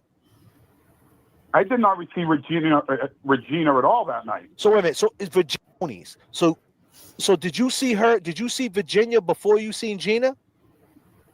I did not receive Regina at all that night. So wait a minute. So is Virginia's Regina? No, Gina is a different. He said, I did not see them together. I did not see them together. And keep in mind, Gina, when I talked to Gina, she said she was with Virginia right when this happened. So when this series of events is taking place, Gina's right there. And he said, I did not see Gina with Virginia. But no one asked him that. Person. Yeah, but who's Virginia? She lives in the house, right? Virginia was the neighbor next door. I did not see her at all. Who's the one? No, who's the one that lives in the house? You're saying? What's her name? He messes up her name. Regina Reckley. Is that the one I'm reading? I'm sorry, guys. Bear with me. Yeah, Virginia Reckley. This was Virginia. Yeah, whatever. Yeah, Virginia. Yeah, Virginia Reckley. This is Friday, November 26, 1999. So she's part of the clique? I would think she is if she's changing her story. All right, so she's saying she told the cop, they hit 911. The cop pulls up, like, what's going on here? He's being a clown, right? And she's oh my God. Well, that's what she said. You know what I mean? Like, so she's saying the cop seemed unconcerned. I told him that he needed to go inside, and he repeated his question with a smug look on his face. Right now, whatever she said to him, I don't know what she said to him. So listen, now the cop goes inside the house, right, Adi? He walks slowly, and this is her words. He walks slowly and deliberately as if swaggering, meaning like he didn't really give a fuck what was going on. After that, I did not hear any conversation coming from inside the house. So now he goes in there, and obviously he sees the worst thing ever. Right. Within seconds, though, seconds, I saw Adi Ortiz walking around the yard and saying that he lost his keys in the grass. Then he went over to the Mahonies. After Janet was taken, After She's lying. now, I'm going to cut you off right there. She's lying. and that's fine, Adi. I just want you to hear this last part. After Janet was taken in the ambulance, I saw Adi again. He continued talking about his keys being lost. Then he looked at me and said, she didn't make it. I don't know how he knew that because the ambulance had just left and didn't even have time to get to the lying. hospital. He wasn't even in she's Janet's lying. house. He wasn't even in Janet's house or around the cops. He had spent all the time across the street at the Mahoney smoking pot. Then he began complaining about his missing keys again. At first, he never I was said. complaining about I lost the key because I knew how much of a prick those people are at the company. He never said why he had. Who are you complaining to, bro? You just said. Now keep in mind, he's about to say he never seen Virginia. So who was he bitching to? Happened to be at Janet so soon, but later he said that he heard it on his cab radio from the cab company. Much later, when I was questioned at the district attorney's office, they asked me about the blood that was plastered everywhere. I initially had gone into Janet's house. They got angry. So basically, they were saying that the blood was everywhere. She got in a little rift. But she's saying that when she told the cop to come in, you popped up out of nowhere and you was in the front yard looking for your keys. No. So did you see, let me ask you this. Did you see Virginia before you seen Gina? I did not see Virginia that night. You never seen her?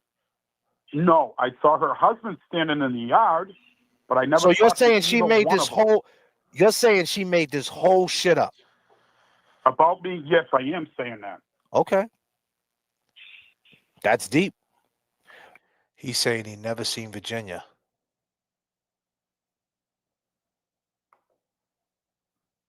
That's deep for sure. Now, why would she make this up? Did you do anything to Virginia? I don't know, brother. I don't know. I mean, this sucks for you. I mean, that's fucking horrible. Gina is the one that started the key thing, so she's talking to neighbors. Blah blah blah blah blah. So you think? But she was. How long did Janet live there? I mean, how long did Virginia live there at the time? Was she there a long time? In the house, Janet's house. How long did she live there? About? Let me put it this way. Tenant? She was there for the time me and my wife were there. I do not know when she moved out. How long was she? So she's been there for a while. So she's part of the clique, you're saying?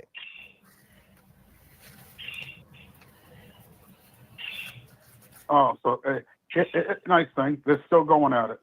There's no blood on the hilt of the knife or Janet's fingernails. That's all they got to say. That's the evidence they think is me. Yeah, that's what they think, buddy.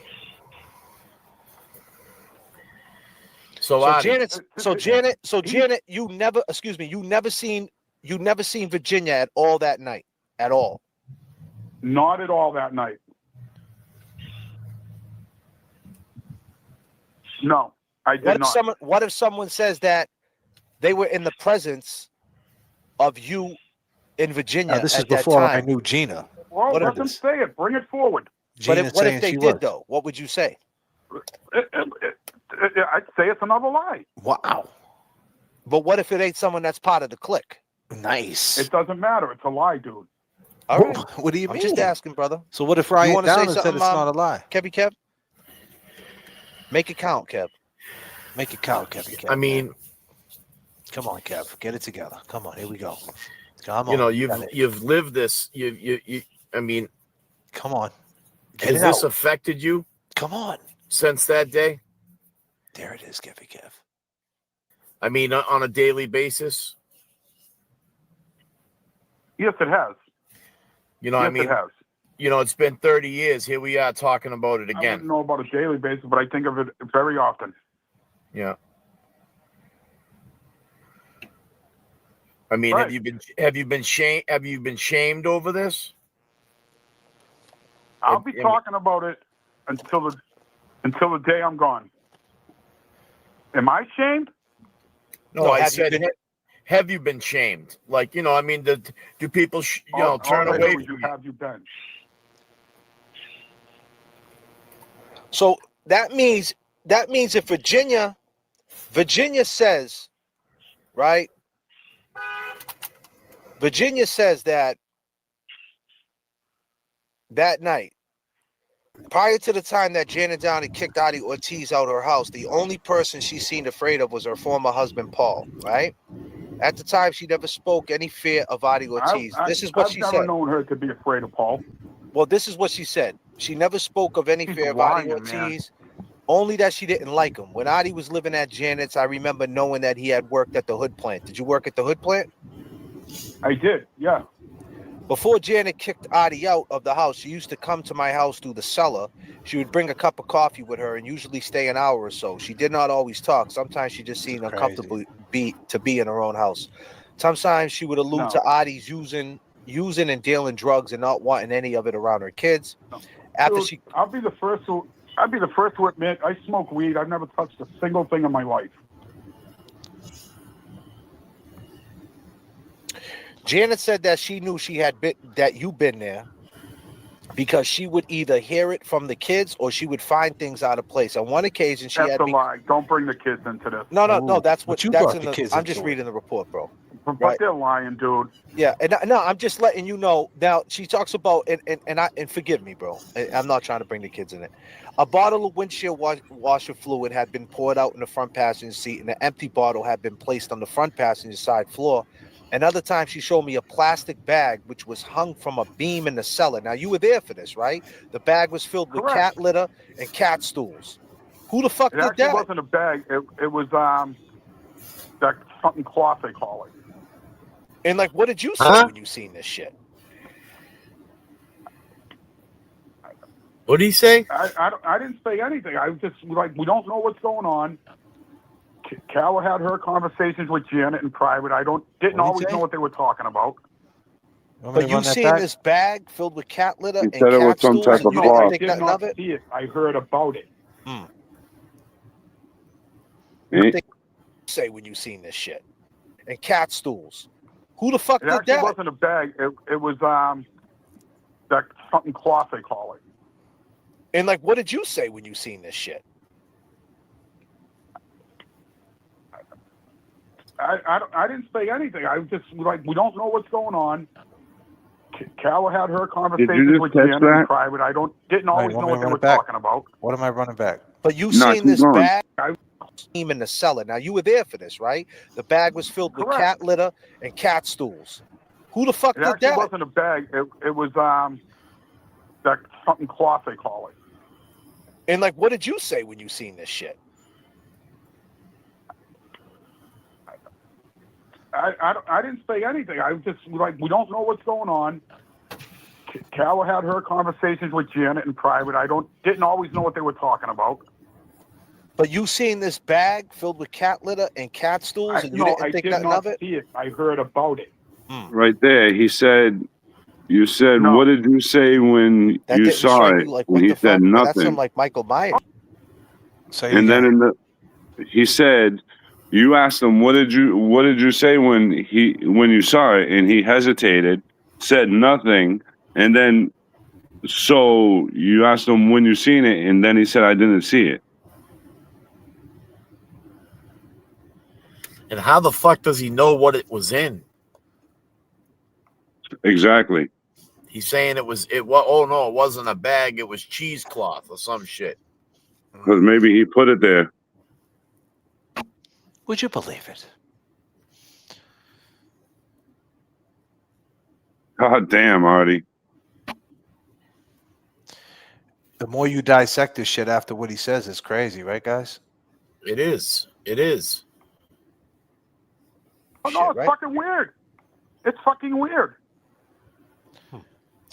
On the night of the incident, she says she remembers seeing Paul Downing go by my window and into his house. I knew he was there alone with his mother. Right? At exactly 8:15. Go ahead. He went in there. He went in there to change his rollerblades to go out with Eddie's sister Jeannie. Yeah. He never had rollerblades exactly on. 8:15 p.m. I heard loud thumps going from the top to the bottom of the cellar stairs. He's right. I assume they were fighting, as they always did. I am What was up with positive that? of the No, time. they didn't always fight. Hold on. No, Ryan had the rollerblades on. From the to change his rollerblades to go. She says she remembers seeing Paul Downing go by my window and into his house. I knew he was there alone with his mother. right? At exactly He went in. 8:15. Go ahead. He went in there. He went in there to change his rollerblades to go out with Eddie's sister Jeannie. No. But they just got back from the beach when he went in the house, and then he left to go back to the beach. So he never changed rollerblades. Ryan did. He never had rollerblades on, buddy. That's a lie. And he's sticking up for Paul, dude. Hardcore. Yep. Hardcore. Remember what I told you? You wrong. You wrong. You wrong. You wrong.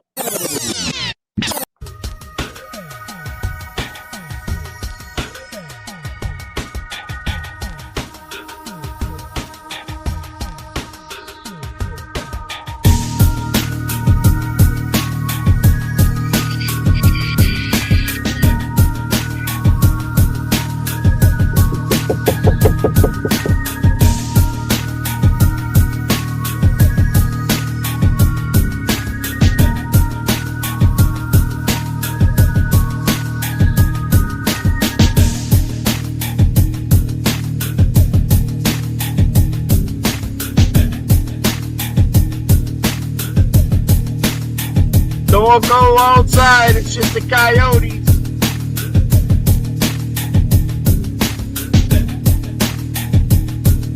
All right, at exactly 8:15 p.m., I heard loud thumps going from the top to the bottom of the cellar stairs. I assume they were fighting, as they always did. I am positive of the No, time. they didn't always fight. No. Who didn't always fight? Then I had said before, I try to wash dishes and I had no water pressure. That always happened if Janet was running any water. And you're No, saying, it did not. but you're saying I've that's never because, heard- but you said that's because Eddie was washing himself in the sink. Yep, that's what I believe. Yep. Well, you just said you At never heard there was 8:15. lost pressure, though. I don't know at 8:15. 8:15, Paul went to the house and he went down the stairs on his rollerblades. No, he didn't. Okay, that's the noise she heard. No, that's a lie. But then she denied it to Paul's sister that she heard nothing. So let me You're ask wrong. you this. At about You're wrong. 9:50 p.m., she saw Eddie O'Brien Sr. run by the window. Barry and I ran outside. Who's Barry? Your husband? Her husband. He followed Ed into Janet's. Barry ran past me. I'm reading all this just to let you know, Adi. When I went in, No, I got you. when I went inside, I I got saw you, Janet too. on the floor. There was a small amount of blood around the back of her head.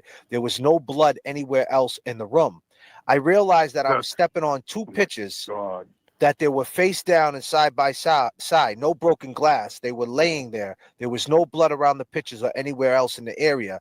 Ryan Downing. Yes, it was. Yes, it was. All right. Hey, Really? There was? It's all in the record. All right. So this is why she got in a little riff with why are you so worried about them pitches, bro? And he's saying, yeah, they were. Yeah, there was blood there. Like, why is he so worried about that? It seems like when he was doing it, he didn't like when the pitches were there. Right, Brilliant? Like he didn't like who was looking at him. Was Nah, little he, babies? Were they he baby definitely pitches? didn't. But you know what I was just thinking about? He said that he heard, or whoever heard the rollerblades going. Because remember, I told you, no one knows exactly when Ryan went in that house, and no one knows exactly how long he was in that house or who he was in that house with before he went to go get Mr. O'Brien. And when he just said that Ryan or Paul went down the stairs with the rollerblades, and Ryan's the one who had the rollerblades, how long after did he get there after Paul left with Jeannie? That's a question that we got to find out right there. Say that again. You gotta run that back. All right. So Artie said that the neighbor heard Paul going down the stairs on his rollerblades. Now everybody knows Paul didn't have rollerblades on. He was with Jeannie, went in the house, came out. He left. That was at 8:30-ish. When he left, who knows when Ryan actually went in the house and with who was in the house when he got there, and who knows what he did in that house before he went to go get Mr. O'Brien to tell him he found his mother dead, because he's the one who had the rollerblades on, you know, and that just, it doesn't make sense to me. Artie said Paul went down the stairs with the rollerblades, but Paul didn't have rollerblades on. Ryan did. It doesn't make any sense. You picking up what I'm putting down? Yeah. Hell yeah. Hell yeah. So So, we need to find out when Ryan went in that house and how long he was in that house and who he was in that house with. Because I already told you, JFK, no one's talking about Ryan at all whatsoever. The only thing we know about Ryan, supposedly, is they put him in the cab after they found his mother. That's it.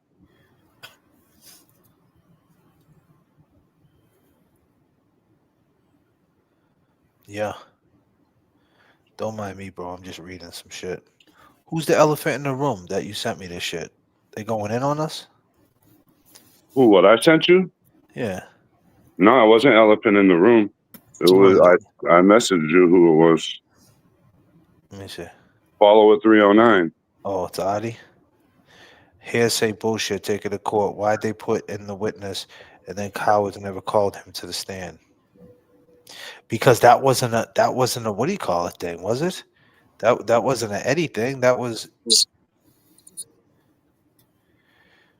yo, just to let anybody know, I don't care what's going on TB show. I could care less. Stop hitting me up with that shit. We don't care about tuberculosis. We got our TB shots. We don't give a fuck about tuberculosis. That shit's no good, man. That shit can fuck you up, make your eyes turn yellow and shit.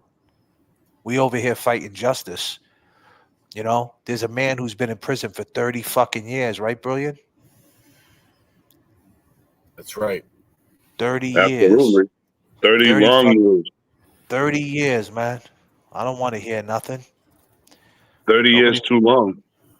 30 years. And a man last night lied to us about kittens. We're trying to figure this all out. We're going back. We seen the verdict 30 years ago. A young 15-year-old get life in prison. We seen a dad in front of a courthouse screaming the name Adi Ortiz. We seen a mother screaming Adi Ortiz. We seen the DA of that court screaming, saying that we're picking on Adi. This is wrong. I mean, this is parallels. I mean, parallels upon parallels with the Karen Reed case. I mean, because if it would have went the other way with Karen Reed, that's what everybody would have been screaming. It was Jen McCabe. It was Jen. It was Higgins. It was this one. They would have been screaming the same shit in front of that trial in Dedham. But we didn't see that. But 30 years prior, we seen what we seen. So this is just a wake up call to what could happen to you when you're in the scope, when this political motivation, politics as usual in Massachusetts, Part 13. Yeah, but the verdict. You know what I will say is that we did hear what they were screaming 30 years ago on those courthouse stairs. Yeah, we did. And But there was no social media to keep it going. The flame got put out. But listen, but we also know what we're hearing 30 years later too. Indeed. Well, we're hearing a man talk about kittens that weren't there. We hear a man talking about he went in the house, and we know that's not true. Yeah, we have pictures and all that, Steve. You must be new here. So, Steve, what I would tell you to do, this is Part 13. You can go back and watch all the parts. If you can, comb through what you're looking for. You're looking for pictures. You're looking for the house. You're looking for all that stuff. It's there. It's there. And just let them know we're true to this. We're not new to this. Yeah, so there's a lot of stuff if you're just tuning in right now. And hey, welcome everybody. Welcome.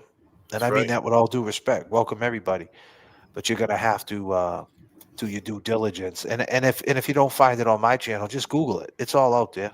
Just Google Eddie O'Brien. Whatever you want to know is there. This is all factual shit. But I'll tell you this much. You're not going to hear Adi. You're not going to hear Adi anywhere else. And last night's show, if you want to really dissect the lies, listen to last night's show. I have 2 different stories about Ryan getting there. And please look up Mary Jo Krug, Cambridge Unsolved. And Adi is on wife number 3. Oh. Okay. The police. But this is what she's saying. This is her statement. Now, Ryan Downing, who's that? That's her son? Let's hear what he says about Ryan. Paul and Ryan were twins. Okay. Now, how old are they now, if you don't mind me asking? They're older, right? They're going to be in their 30s, right? In their early 40s. Wow. And you're still friends with them? Yeah, I talk to them all the time. Oh, wow. Okay. All right. So that's good. That's good. I'm glad to hear that, bro. And I had the kids about 8 years ago write me a letter stating how things were with me and Janet in the house. Why'd you do that, though? Just in case they came for you? Or just to have... I read it on True Crime. I read it on True Crime Garage because I wanted these people to know. I wanted these people to know that these kids don't believe it to me. But if they... So how old were they at the time? They were teenagers, right? Ryan and Paul were 15. Aaron was about 17, and Carrie Ann was probably maybe 20. Okay. Now, here's the deal. Ryan Downing came into the foyer wearing rollerblades, and I grabbed him and turned him right around. I then took him out onto the steps to remove his rollerblades. At the time, the first police officer arrived. He parked his cruiser with the rear extended onto Hamlet Street. So didn't you say that you talked to Ryan in the police car? Didn't you say you went over to the police car on True Crime Garage? I did speak to Ryan in the police car. And Ryan was the one that found her, not Eddie, not Barry. Ryan was the one, because then he ran over. So what if Ryan says that he seen you that night? I mean, he's seen you with. Well, no, what I'm saying is, if he said he's seen you and Janet was there, then you're lying, right? I mean, because Janet's saying she was there. Lying. No, but I'm saying you're saying you never seen Janet, right? I mean, not Janet. I keep saying Janet. God bless Janet. R.I.P. Janet. Virginia. R.I.P. Janet Downing. I'm sorry, people. Virginia's saying you're saying you never seen Virginia. Virginia's saying she was there the whole time. So you guys would have to bump into each other if you seen him in the police car. Virginia was there. A lot of my time that night was spent on Gina's porch. Why? And you never seen Virginia? Hey, I did not see her. So if Ryan said, one second, my focus wasn't looking for anybody else but my family, and that was Ryan in the police car. Really? But you never went to the hospital. Went over to Ryan in the police car? Yes, I did. And what was that like? Hold on a second. It was horrifying to see my nephew. He had the look of the worst terror in his face that it was just horrifying. I'm sorry, man. And he just, in that little comment right before, he said, and then that's Ryan won't tell you. Gina's porch. Never talked to the Reckleys. I don't know. I don't know why they even bringing my name into this to begin with. Because you were there looking for a key. That's a fact. There. In the eyes of the law, in the eyes of the law. There. Yeah, but this is not the eyes of the law, buddy. There goes Kevin again. I don't know what's going on. Well, what about public perception? Yeah, what about it? I don't care about public perception. You should. I really don't. I don't care what these people think. Really? So why are you in the chat every night? I really don't care what they think. But why are you in the chat every fucking night? And you're in the chat right now. I'll tell you this, man, you got a lot of balls, man, coming on here, and I really appreciate that. And no, I'm speaking the truth. You're speaking nothing. No, and I appreciate that, man. And like I said, I mean, there's a lot of. Don't get it wrong. We're gonna get into the inconsistencies of Eddie O'Brien too. We're not just gonna. In fact, we're not just gonna let him slide with his inconsistencies. Right. There's a lot of inconsistencies with him. The day Eddie O'Brien was convicted, his father was on video saying it was me. Yeah, we've seen it. The day Eddie was convicted, he was convicted out of Cambridge Superior, correct? October 1st, 1997. Well, now we know the date. October 1st, 97. You don't forget that day when they were Correct. Yeah, screaming over your there name. on 3rd Street. 3rd Third Street. Street. Yeah, Yeah. good old Third Hey, I Street. wanted to say And he something. said it on camera that you did it. I know you want to say something, buddy. Yep. I got you. And if anybody, and then his wife yelled out, if anybody can't see. Go ahead, bro. What you want to say? You're anxious over there. You all right? Yeah, man. I was just listening to I was listening to it, and he's explaining about how Ryan didn't find him. I mean, how Ryan's the one that found her first. And he's saying that Eddie ran off. Did you hear him say Eddie ran off?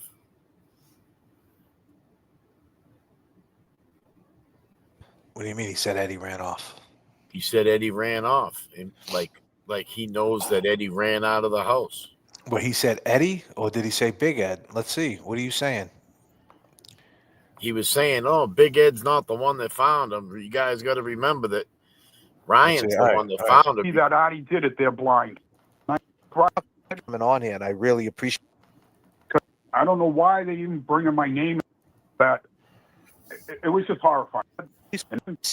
If you've seen, over so to what the if Ryan in the police car? Didn't you say?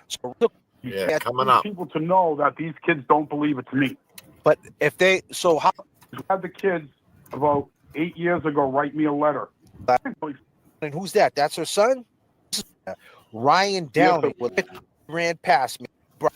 But then she denied it to Paul's sister that she heard nothing.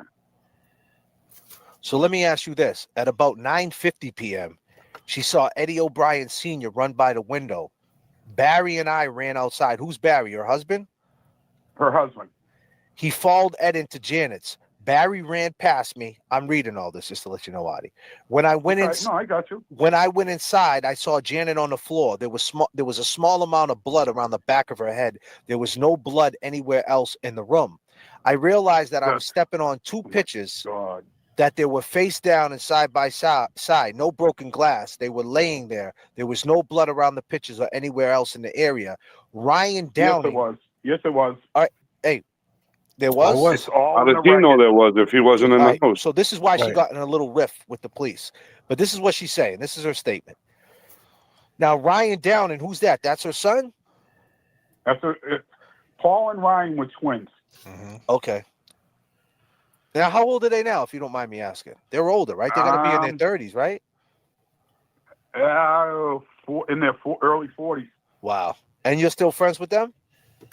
Yeah, I talk to them all the time. Okay.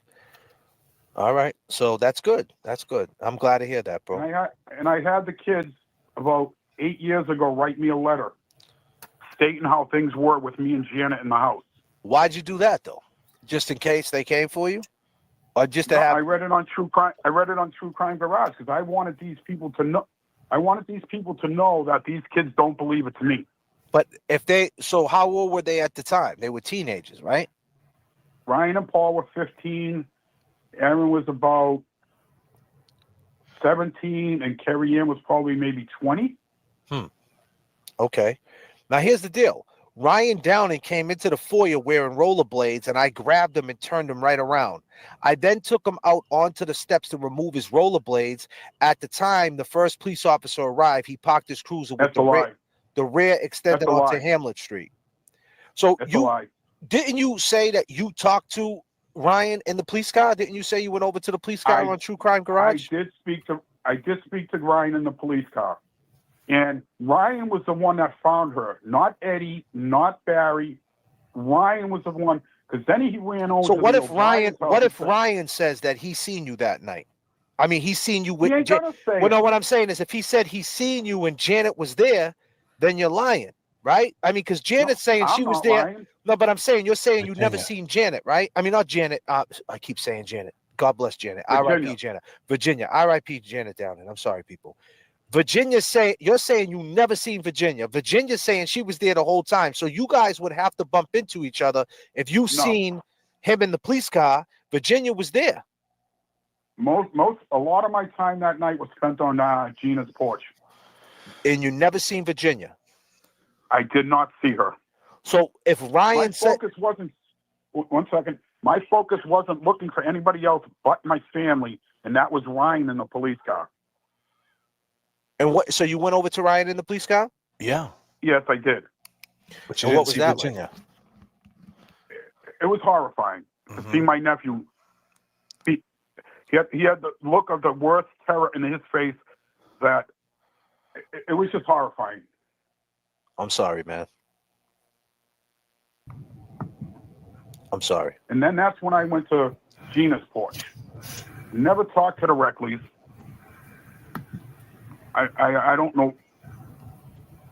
I don't know why they even bringing my name into this to begin with, because there's nothing there in the eyes of the law. There is nothing there.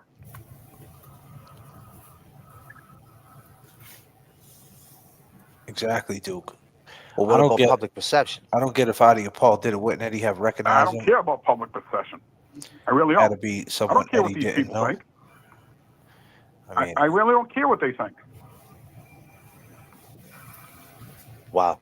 I'll tell you this, man. You got a lot of balls, man, coming on here, and I really appreciate that. And when did he say Eddie ran? Speaking the truth, I Nah, ain't you're fucking hiding speaking. nothing. Nah, When and did I he say that? appreciate that, I didn't man. And hear him like I say said, that. you know, I mean, there's a lot of. Don't get it wrong. We're gonna get into the. I didn't hear him say Eddie ran, dude. Yeah, I could have sworn he did, man.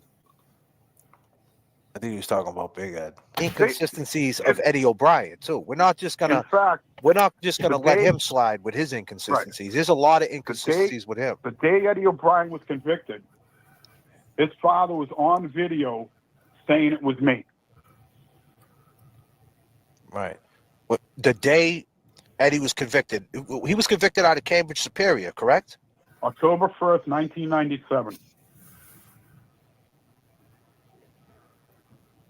Correct. Yeah, over there on 3rd Street. 3rd Street. Yep, good old 3rd Street. And he said it on camera that you did it. Yep. And if anybody, and then his wife yelled out, if anybody can't see that Adi did it, they're blind. Wow. He did. He did say that. This was on court. Did you have any relationship with Eddie at all? Was Eddie afraid of you? Was you known in the neighborhood as Big Bad Adi? Like, you know, you said you played hockey. Was you I was you a just tough known as- like what was you like at 30? What was your reputation like, if you don't mind me asking? Right. What was it, buddy? I was a working man. I was a working man, and my reputation was good up until this point. Okay. You never got in no trouble, nothing. No, never been arrested. Wow. That's awesome. He never man. said he didn't get in trouble. He just said he didn't get I saw my arrested. brother in the can. I didn't want to see myself in there. That's awesome, bro. Good for you. And so who do you think concocted this story? Now you're talking about Eddie Sr. Let's talk about him for a second. Now, do you think that Eddie Jr. would like put this story together? You know what I'm trying to say? Like, he's a young dude. Like from the beginning, he's done nothing but lies. So I don't know what story I could believe from him at all. I mean, like, what type? Was he an intelligent kid? I mean, is he an intelligent dude, Eddie? Like, at 15, was he like? Did he have the know-how to be like, you know what I'm trying to say? Or was it the adults who were trying to put this together? The clique that you speak of. In my personal opinion, seeing him with all the kids that they hung with, he was very timid.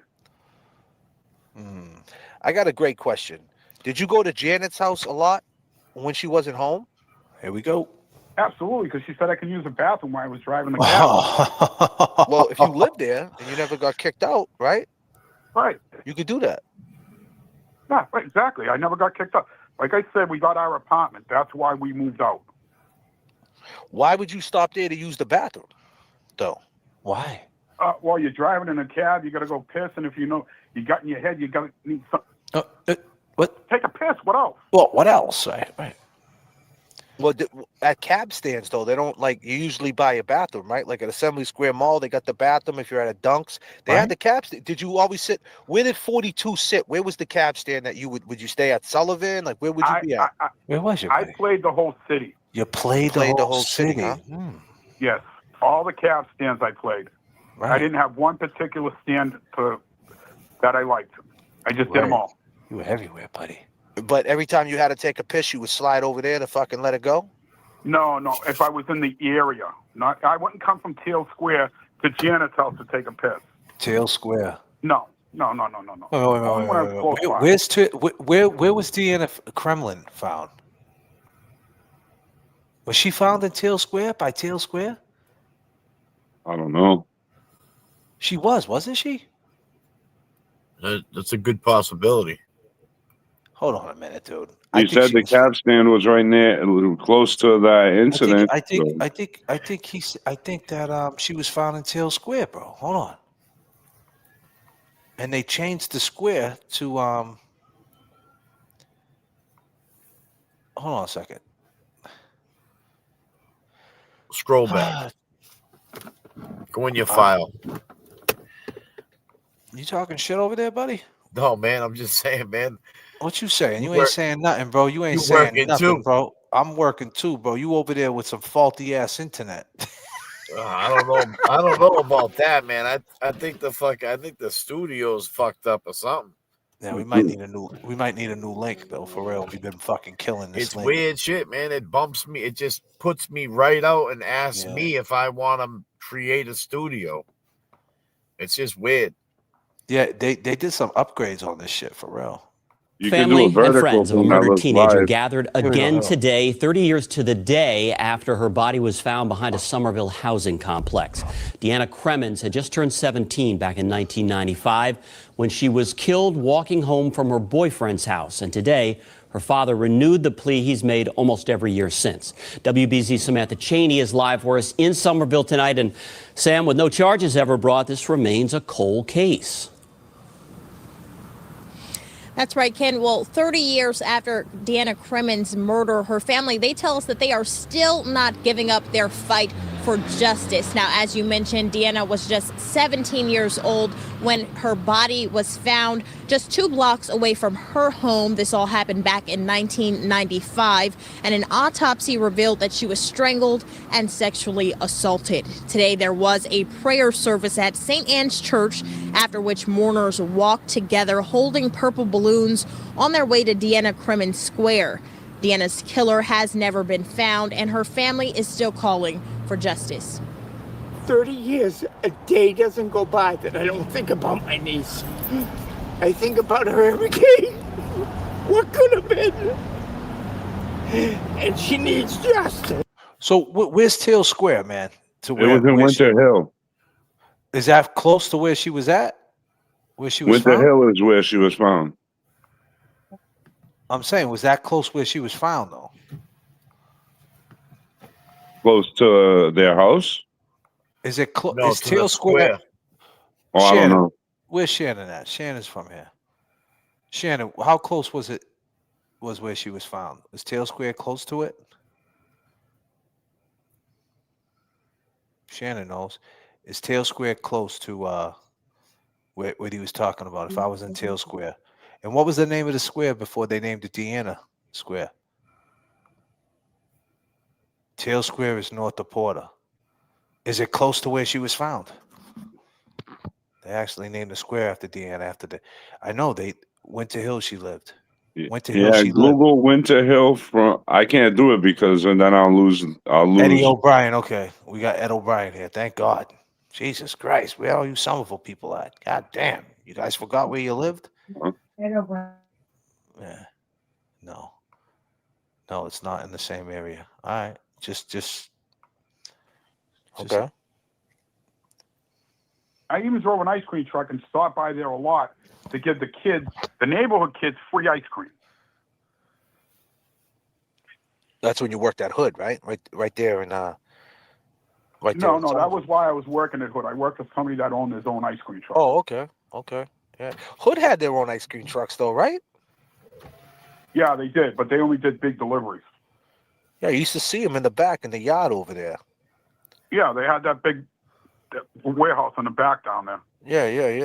So, wait a minute, but hold on a second. So you worked for Green Cab. You went to Peter Pan. So how did you get the phone call though? There's no phones in the fucking car. The dispatcher said. Hold on. So wait a minute. The Mystic Ave Projects. The Mystic Ave Projects, isn't that the Mystic Ave Projects by the Food Master by Tufts? The Mystic Ave Projects isn't. Mystic Ave is by What's the projects by Tufts University, by Mass Ave? Near the Mystic Projects, isn't that?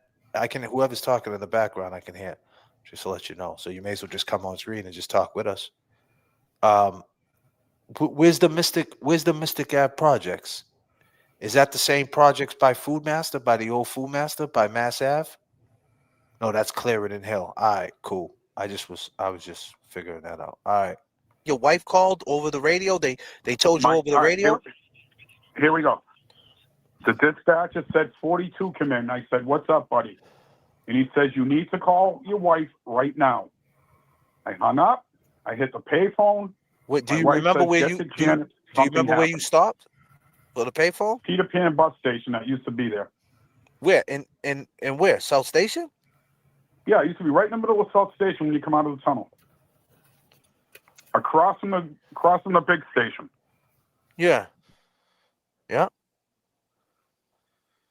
And then you just jump back on 93, put the pedal to the floor. I jumped on 92. Yeah, I can't say how fast I was going, but I went 93 and I got off at the old, not the old, it's still there. Yeah, still there, the exit right there. Fellsway, Somerville exit.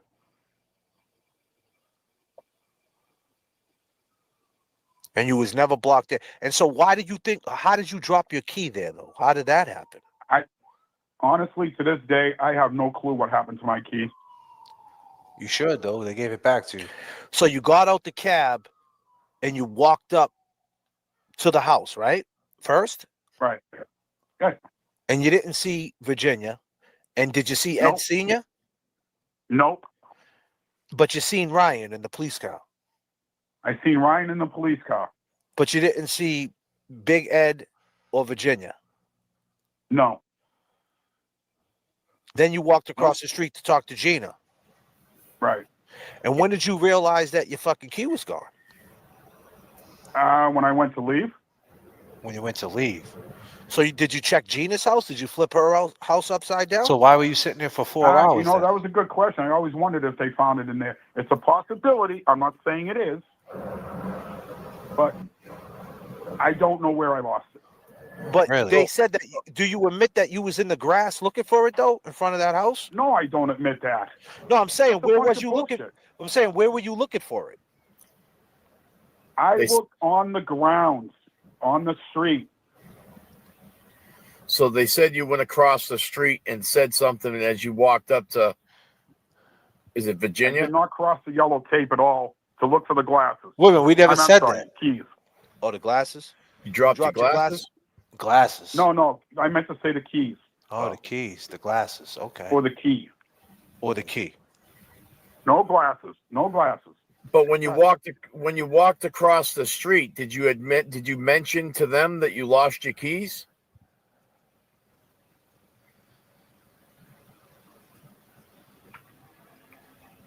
I didn't mention it to anybody.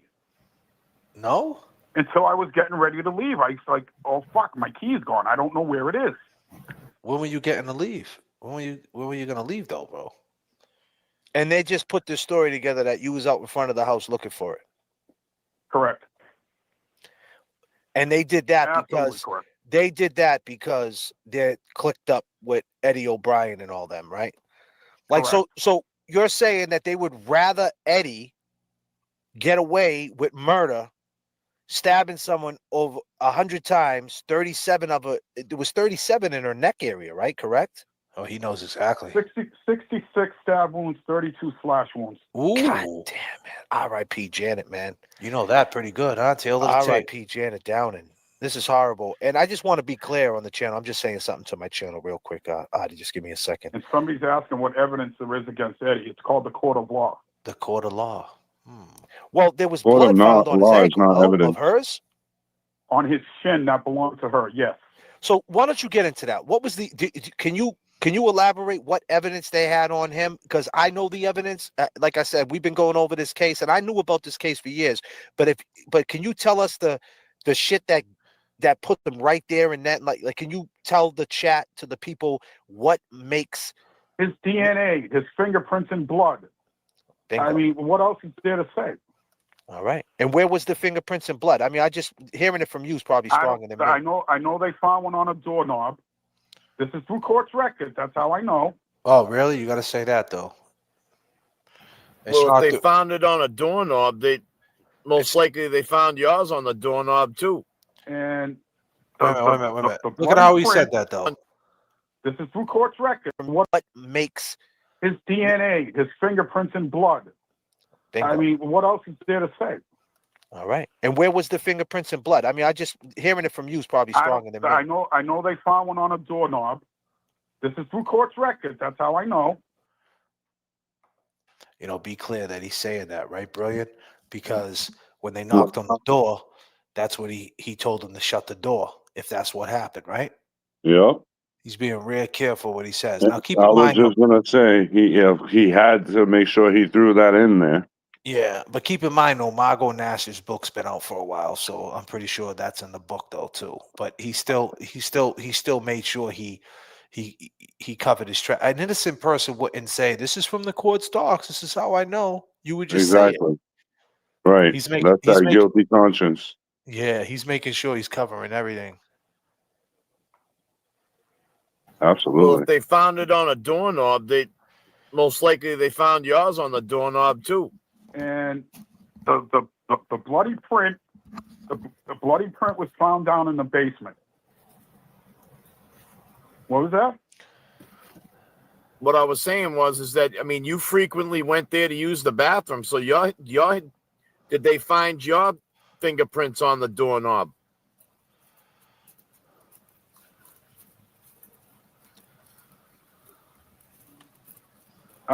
Apparently not. I don't think so. I don't know.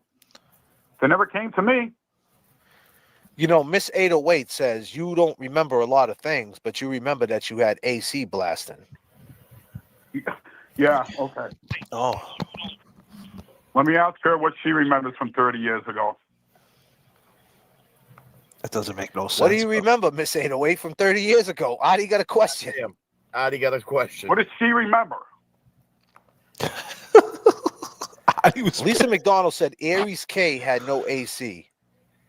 I don't know if that's like a joke or something. But EPAC says, how does he know who was there? I don't know the context of that, so we'll just washing off in the sink and a neighbor's hose. Was the blood tested? I'm sorry, I'm reading out loud. I'm trying to get the right questions for you, Adi. Where there's blood on the hose where Eddie would have to grab it. So what about this hose? I don't even know. I don't even know. Can you elaborate on this whole situation? The hose was in a neighbor's yard. But the hose was in a neighbor's yard down the street behind the old Highland Cuisine. And so someone said they seen him washing with a hose. No, the guy testified in court that he did. Really? See, Correct. that's big right there. See, I never do that.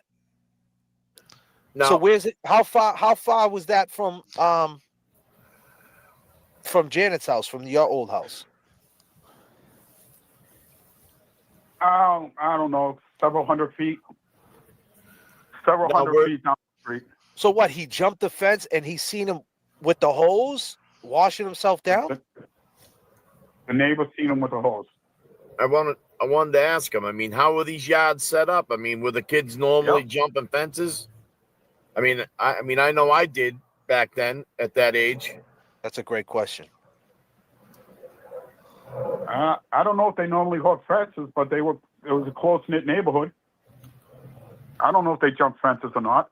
Becky G says, would he be willing to give them DNA Here to we test go. against what they found under Janet's nails? Now? They already have my DNA. They already have his DNA. Becky, you took the test? They wiped it around your mouth and all that? Yeah, they took my blood. They took my fingerprints. In fact, the FBI came to my house with fingerprints. The FBI. Oh, did they? The FBI, huh? Holy shit. God damn. What were they doing? What the fuck did the FBI pop up for? Why the feds? The feds rolled up? The feds? Why did bro? they come?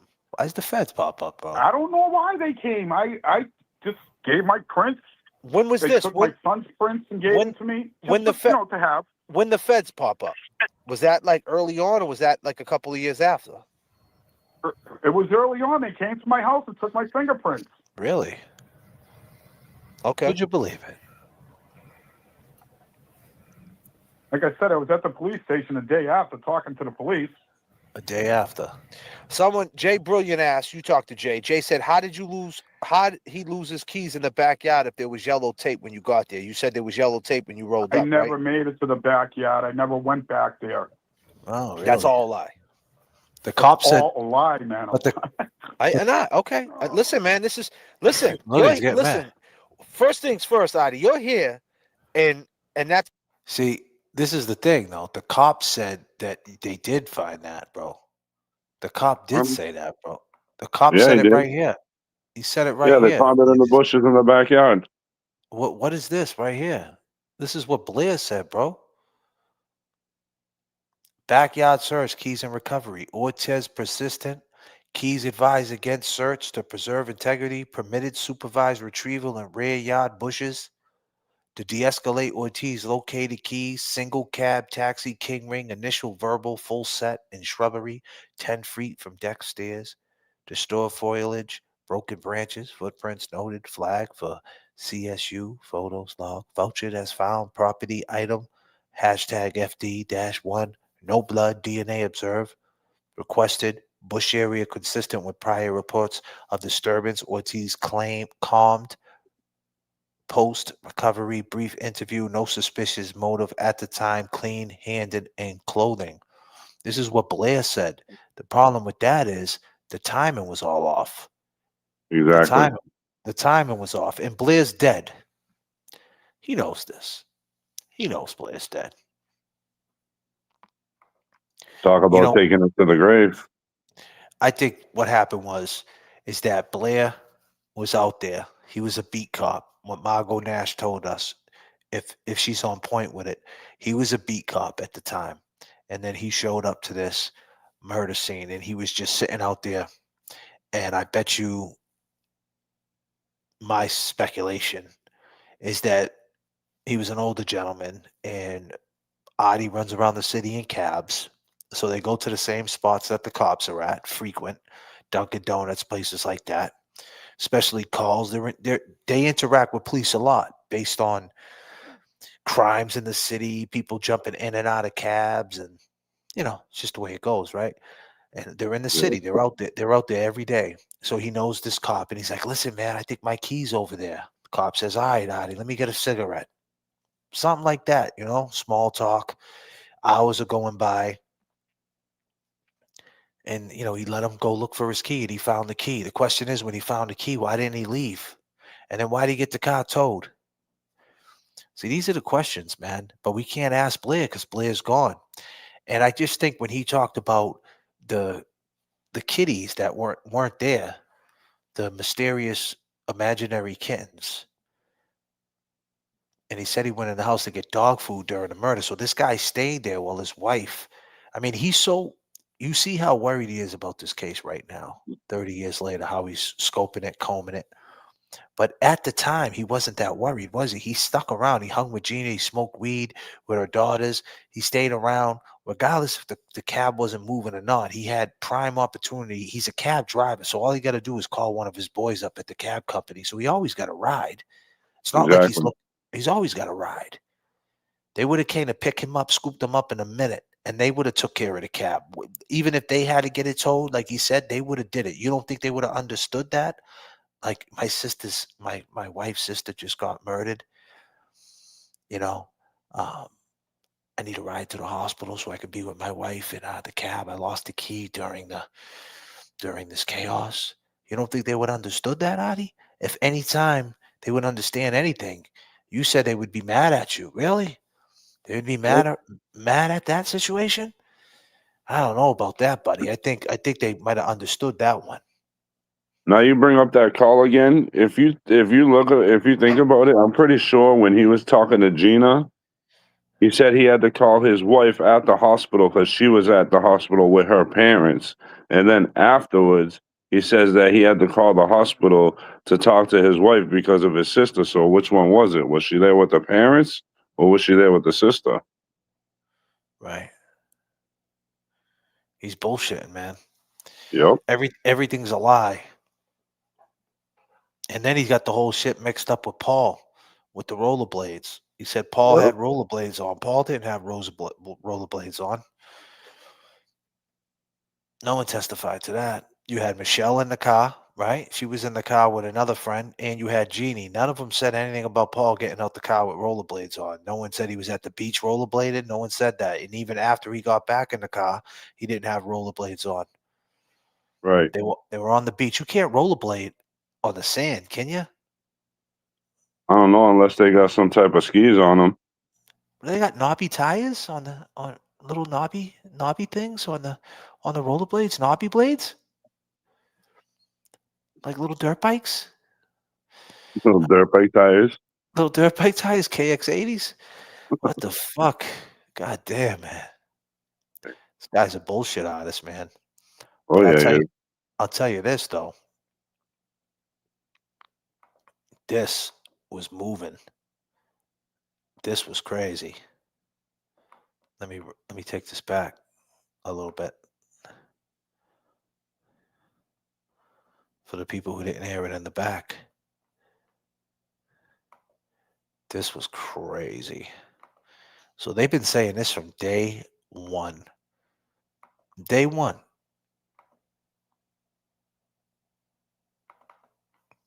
Day one.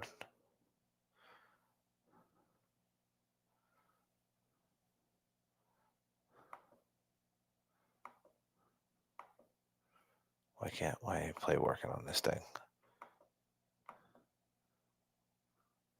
What's going on here? Why can't I play this?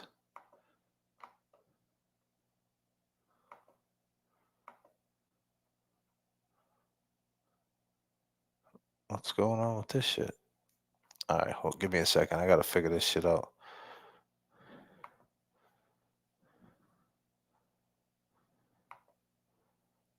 The media corrupted or format cannot be played. Hold on. All right, that's fine. We'll figure this shit out. Hold on a minute. We got a corrupted situation here. Wow, would you believe it? We got a corrupted situation. All right, that's that fine. corruption runs deep. Yeah, we got a corrupted file. Well, that ain't good. That's not good. Let's do it. I got it right here though. Bingo. Bingo, bingo, bingo. Shit.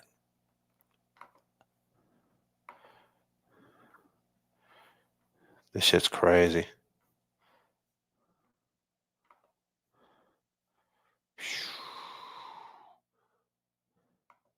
The Army's top enlisted.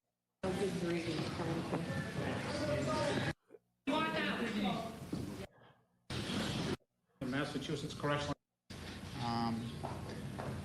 I know it's a mandatory sentence. I know what the sentence is. I've been before you before. You know what the sentence is. But I'm asking that you not send this boy to Walpole, that you send him to Bridgewater or somewhere else. No, the sentence is mandatory, and where he serves his sentence, of course, is up to the Department of Corrections. I have no say over that. Mr. Clerk.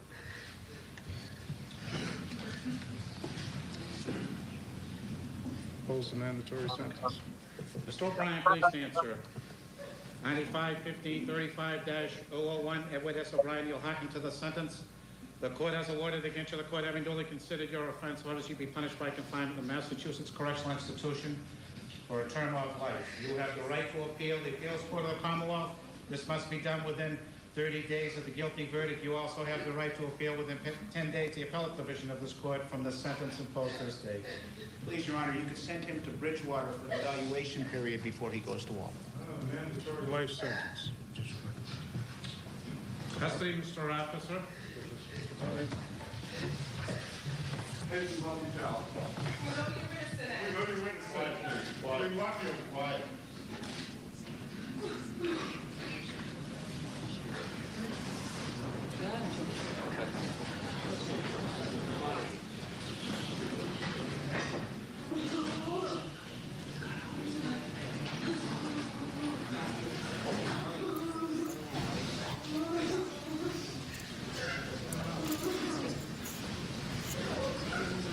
Who's witnessing you, son of a bitch? Hey,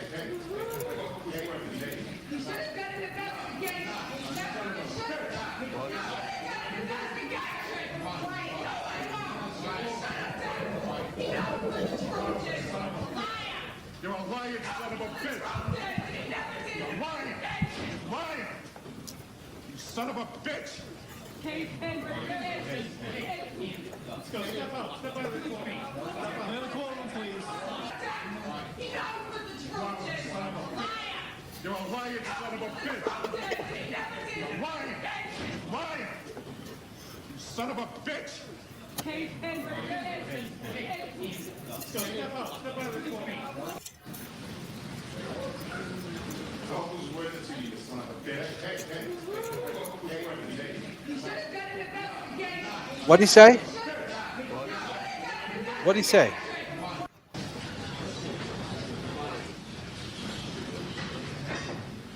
Who'd he say?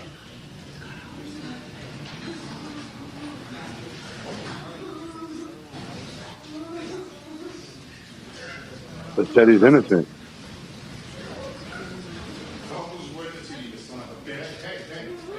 Did he say Adi Ortiz? It really sounded like that.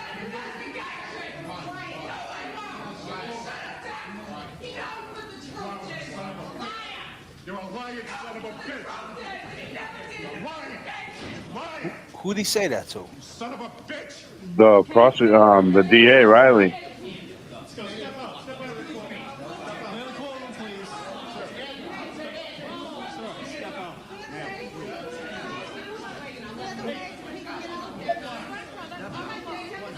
And then we saw vented and remaining fact was in the house when she went. The cruelty, and in this particular. His political career was on the line, and that's all he cared about. And I don't know how that man sleeps at night. I'll tell you. Her son was in the house when she went down the stairs.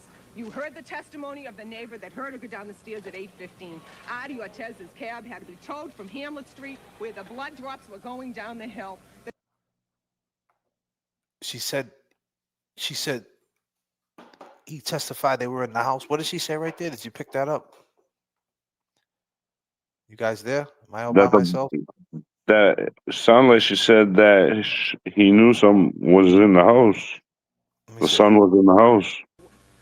Her son was in the house when she went down the stairs. The cruelty, and in this particular. Wait a minute, her son was in the house when she went down the stairs. I don't know how that man sleeps at night. I'll tell you. Her son was in the house when she went down the stairs. That where they're at in the back is right where the lockup is, and you walk out the back.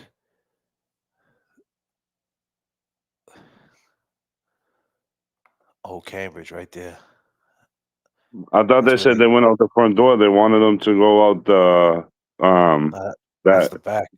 I think that's the back. I think that's the back where you come in, where the gate is, where the sheriff is. Look at these. They're on them. Let me see. All he cared about, and I don't know how that man sleeps at night. I'll tell you. Her son was in the house when she went down the stairs.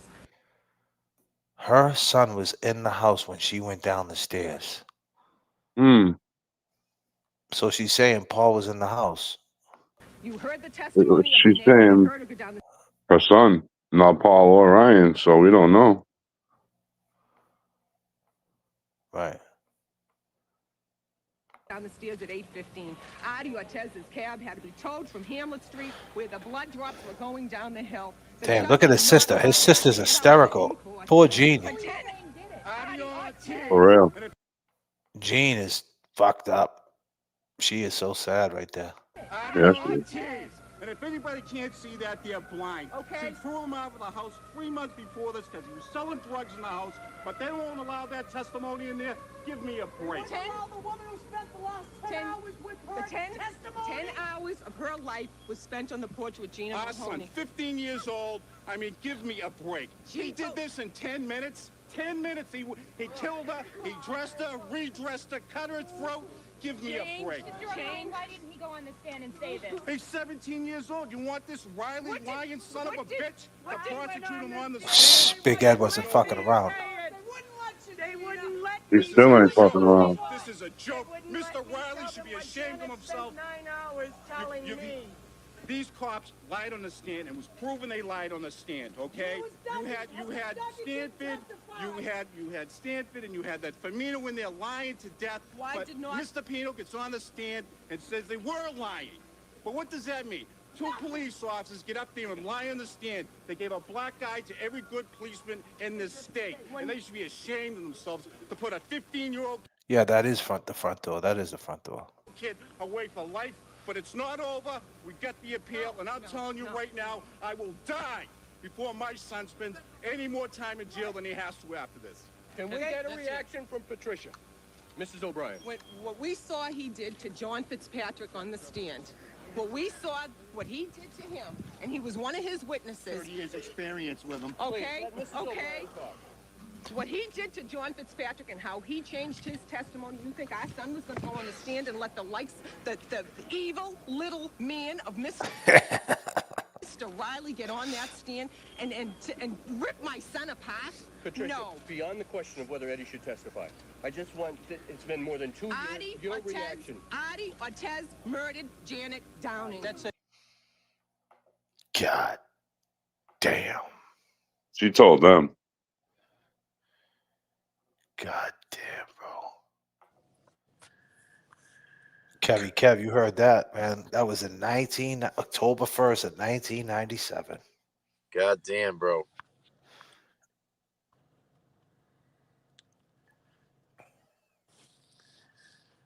That was pretty blunt. Wow. Well, people, that was the verdict. This is part 13. Appreciate everybody tuning in. We have a special guest tomorrow night. We won't say who it is, right, Brilliant? Yes, sir.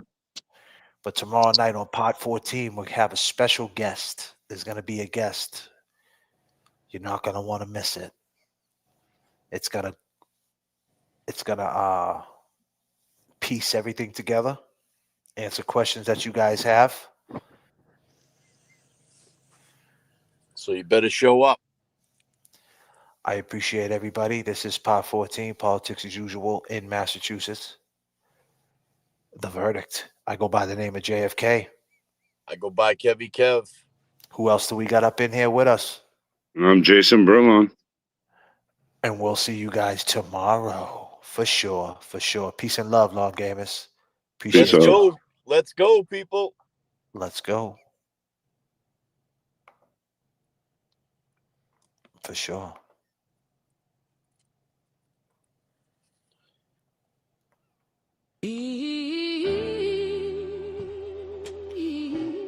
Yeah.